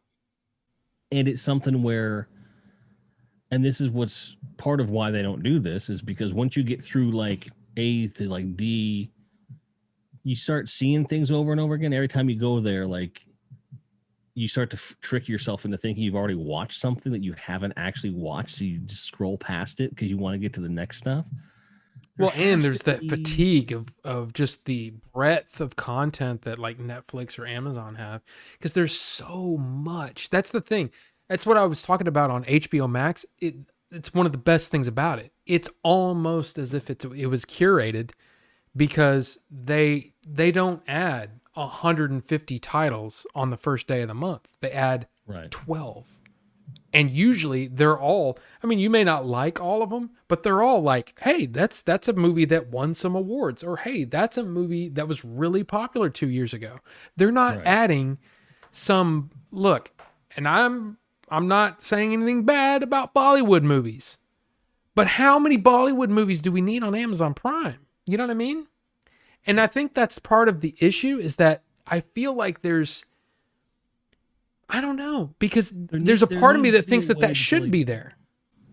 like it should be there, but I should be able to say, I don't like any of this ever. Don't show this to me anymore.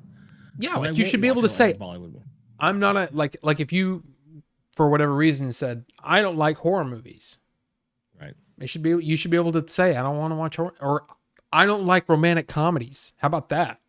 Some people just Right. can't stand.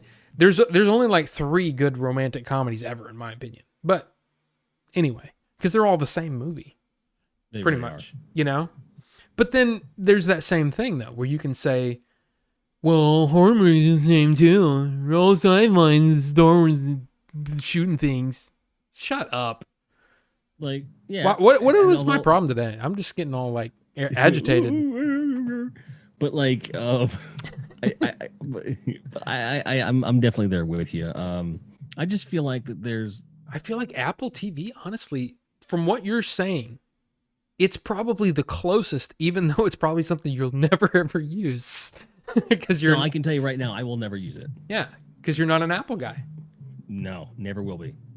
What's the there was, and maybe you know this because you're really big into this stuff. There was a website that I can't remember what it is, but it was a place where exactly what you're saying. It kept track of what you keep track of what you watch, like sort of in a database. And then that database, I don't know if that database ever grew into something, but it was sort of like, I think it was called like Watch List or something like that. Yeah, there's a lot of stuff like that. Yeah, but there was a really big one. And I didn't know if that was something like, it's almost like Just Watch is probably the biggest aggregator of, hey, this is what came out this week, you know? There's one that like that for watch lists. Or there's you have Decider. Decider says, here's the movie you want to watch. Here's all the places you can watch it. And there's a couple other ones that do. There's things that do bits and pieces, but nothing that's quite, at least not that I can find anyway. And I just want to be able to.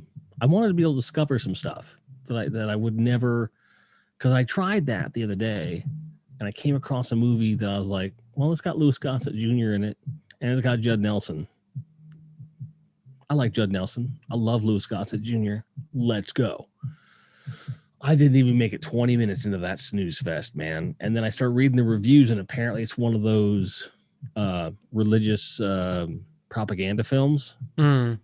And then now I'm looking at this whole list of movies like that, and I'm like, I don't want any of these ever.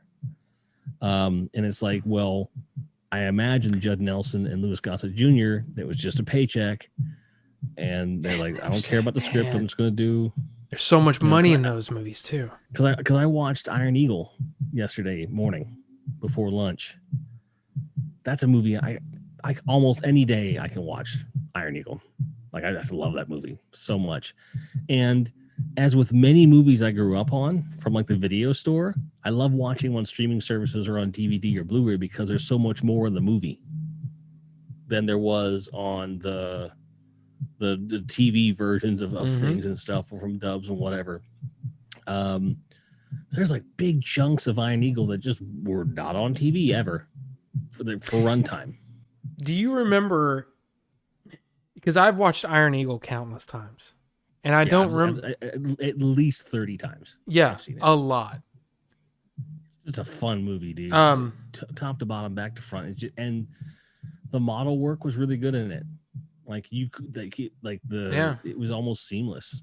Well, there was some good actual aerial photography stuff in there too. But there's some really good model work too. But which is crazy when you think of how much of Top Gun is that way too. A lot of Top Gun is aerial. Like there's a couple of really good documentaries on that new release that they did. But and the model work too. It's just the model great. Work. When I saw that on the new I was like, release, I can't believe that was a model. Holy crap! But on the same token, like I know they didn't shoot a plane out of the sky, but like, it just doesn't look like a model at all. And they went outside. They're like the scale. They're like this big. The plane. Oh yeah, man. Drop it from a ladder, and then the sun hits just the right way. Oh, it's crazy. But what was there's a I can't remember the line. You probably just watched it. You may be able to tell me. But he says, I've been in the Air Force 22 damn fucking years of my life. 22 damn fucking years of my life.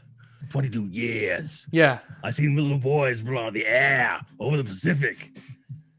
I've seen the bits and pieces scattered all over right past the field. So let me tell you something. When someone dies for this country, believe me, I give a shit. Yeah.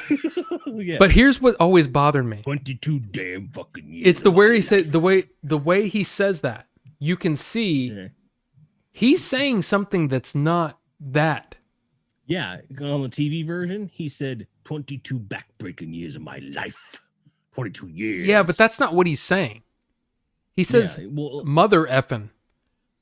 Because to get PG-13, you can't say mother effing. You can only say effing. That's why they changed it to damn effing years. Oh, I didn't know. Isn't that crazy? I didn't notice that. Well, the thing is, I kind of liked the TV version, but it was backbreaking. Yeah, I liked that better. I thought that had more of a yippee-ki-yay, Mr. Falcon.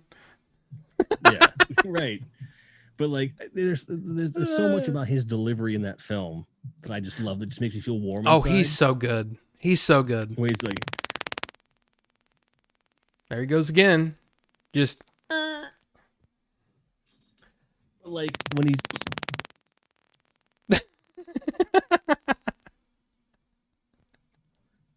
Okay, so when he's trying to get rid of Doug, he's like, but it's so warm and so kind, like it's sincere, but you also know he's blowing him off, where he goes, look, I missed my simulated time. I'm not going to lose my flight time. I gotta go.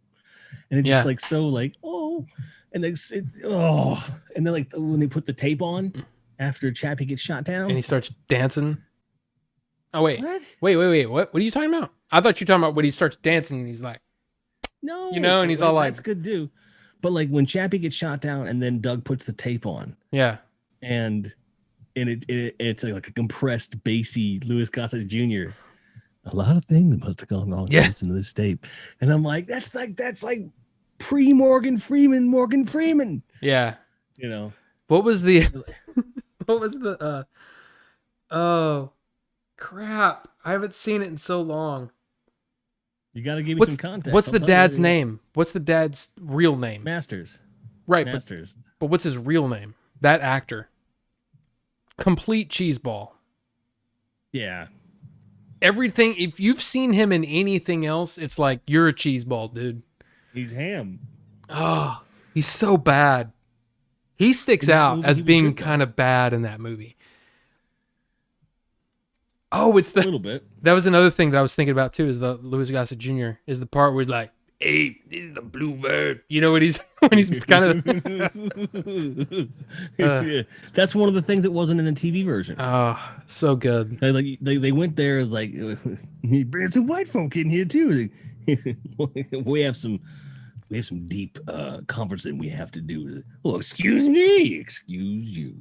It is like the whole thing. I'm gonna come in here and get this pepperoni. Oh, see, I need to It's a watch good that movie, again. man. I haven't Love seen that it in a long time. That one has not been treated well for home release. I have a Blu-ray of it. I have a DVD of it. The DVD was pretty good. But it it's was the still low cardboard- rent. To most people, it's low rent Top Yeah. Gun, right? Yeah, but it's a good, and then like, dude, try to find any of the sequels, like 2 or 3. They don't have any home releases. They can You stay can't get them lost. streaming. I would just want to see them. Oh, you've never seen them? No, I just want to see them. I saw the beginning of the second one where they shoot down Doug Masters just to get him out of the way. Spoilers. For the rest, right? Whatever. Welcome to the Iron Eagle show. Yeah. Yeah, it's, I don't know. I watched Iron Eagle 2, and the whole time I'm going, I know I'm like 10 or 11 at this point, but this is poop. Like, this is dumb. Yeah. Poop. It's bad. But I remember like there was a lot of like videotapes that you're like, that's got to be horrible. And then later in life you watch it, you're like, oh, why did I never rent that? Robot Jocks as an example, which had the dude, the director was the same guy that did Reanimator, and they had like the lead actor was like one of the leads in the Alien Nation TV series. Like they had some good people in there. It was just they didn't have much of a budget, so it's a little cheesy, but it's a fun, good movie. See, I couldn't stand it. Film. Never got in it. I enjoyed it. I don't know. But we've been going for 3.5 hours. We should probably call it. Yeah, I guess call it a night. But this was. Oh, go ahead. What were you saying? I was going to say, it's pretty bad when the last 20 minutes of the show are like Iron Eagle. We're just sitting there just reminiscing about Iron Eagle. No, it's good, man. Well, that's what Blockbuster was like. It's true. It was like that, at least for me. First time I saw it was a rental. There was a lot of movies like that where you just RoboCop, saw that in a rental. I remember my mom freaking out. She came into the room just as like dude got hit with the car. Just it's like, what are you watching? I'm like, RoboCop. Dad. Why is it that parents, wives, whoever, if you're watching something that may have a little bit of questionable content, that's when they're going to walk through the room. I never understood that. I don't understand the timing. Like, Mom had perfect timing too. Like Dad and I were watching Conan the Barbarian for the first time. She walks in, it's the orgy scene. What are you watching? Yeah, she just looked over and she just went, and she leaves the room, and then she comes back to ask one of us something, and it's right as the beheading happened. She goes, like, forget it. Yeah, I'm out. Well, I remember. I can't remember what season it was of Game of Thrones, but Game of Thrones had really, really heavy episodes and really like not heavy as far as like the really lewd content, right? Yeah. I think she walked in at a point where they had taken like a 5-episode break from nudity. And she decides to walk in when or whatever, just everything is flying. And I'm like, oh God, I'm not, what are you watching? I can't believe you watch stuff like this. And I'm like, it's not like this all the time. I don't know how to tell you this, but it's not like this all the time. And it's one of the reasons why HBO it irritates me, because it seems like sometimes they're just doing it to hit some sort of invisible quota that they have. Well, there's got to be some titties in here somewhere. Why? It doesn't serve the story. Like, remember NYPD Blue when it was on? No. Because I saw the same thing there, and I was like, this sucks because it's a quota. But that's what I was getting at, is like after like the first season where they're like, oh, they're doing this thing, then every episode was like, I can't tell you, like 27 assholes uttered a second. It felt like that. They would just say everything. You're like, that's not like, it's nice to have like some, just tell me the story. I don't need you to like up the ante, Saddam. Right. Right. And that's my biggest thing is like, it's just like special effects But I or will leave visual you- effects. Yes, if you overuse it, it becomes just boring. But I Yeah. will leave you with this thing, since we brought up NYPD Blue. I watched 2 or 3 movies over the weekend where David Caruso plays the most ineffectual wuss. Like that was his First typecast Blood. for years. Yeah, First Blood, and then also Officer and a Gentleman I watched yesterday. I don't think I've which ever he's seen in that. it. Yeah, he's in it, and he's like total wuss the whole time. He just washes out of the officer program and stuff. And I'm just like, what a turnaround for that guy. To where now all he has to do is like take off his sunglasses and the Who's playing, you know? Yeah. It's Yeah. like, yeah. What, yeah. sometimes there just isn't enough rocks. Is that from First Blood? Mm-mm.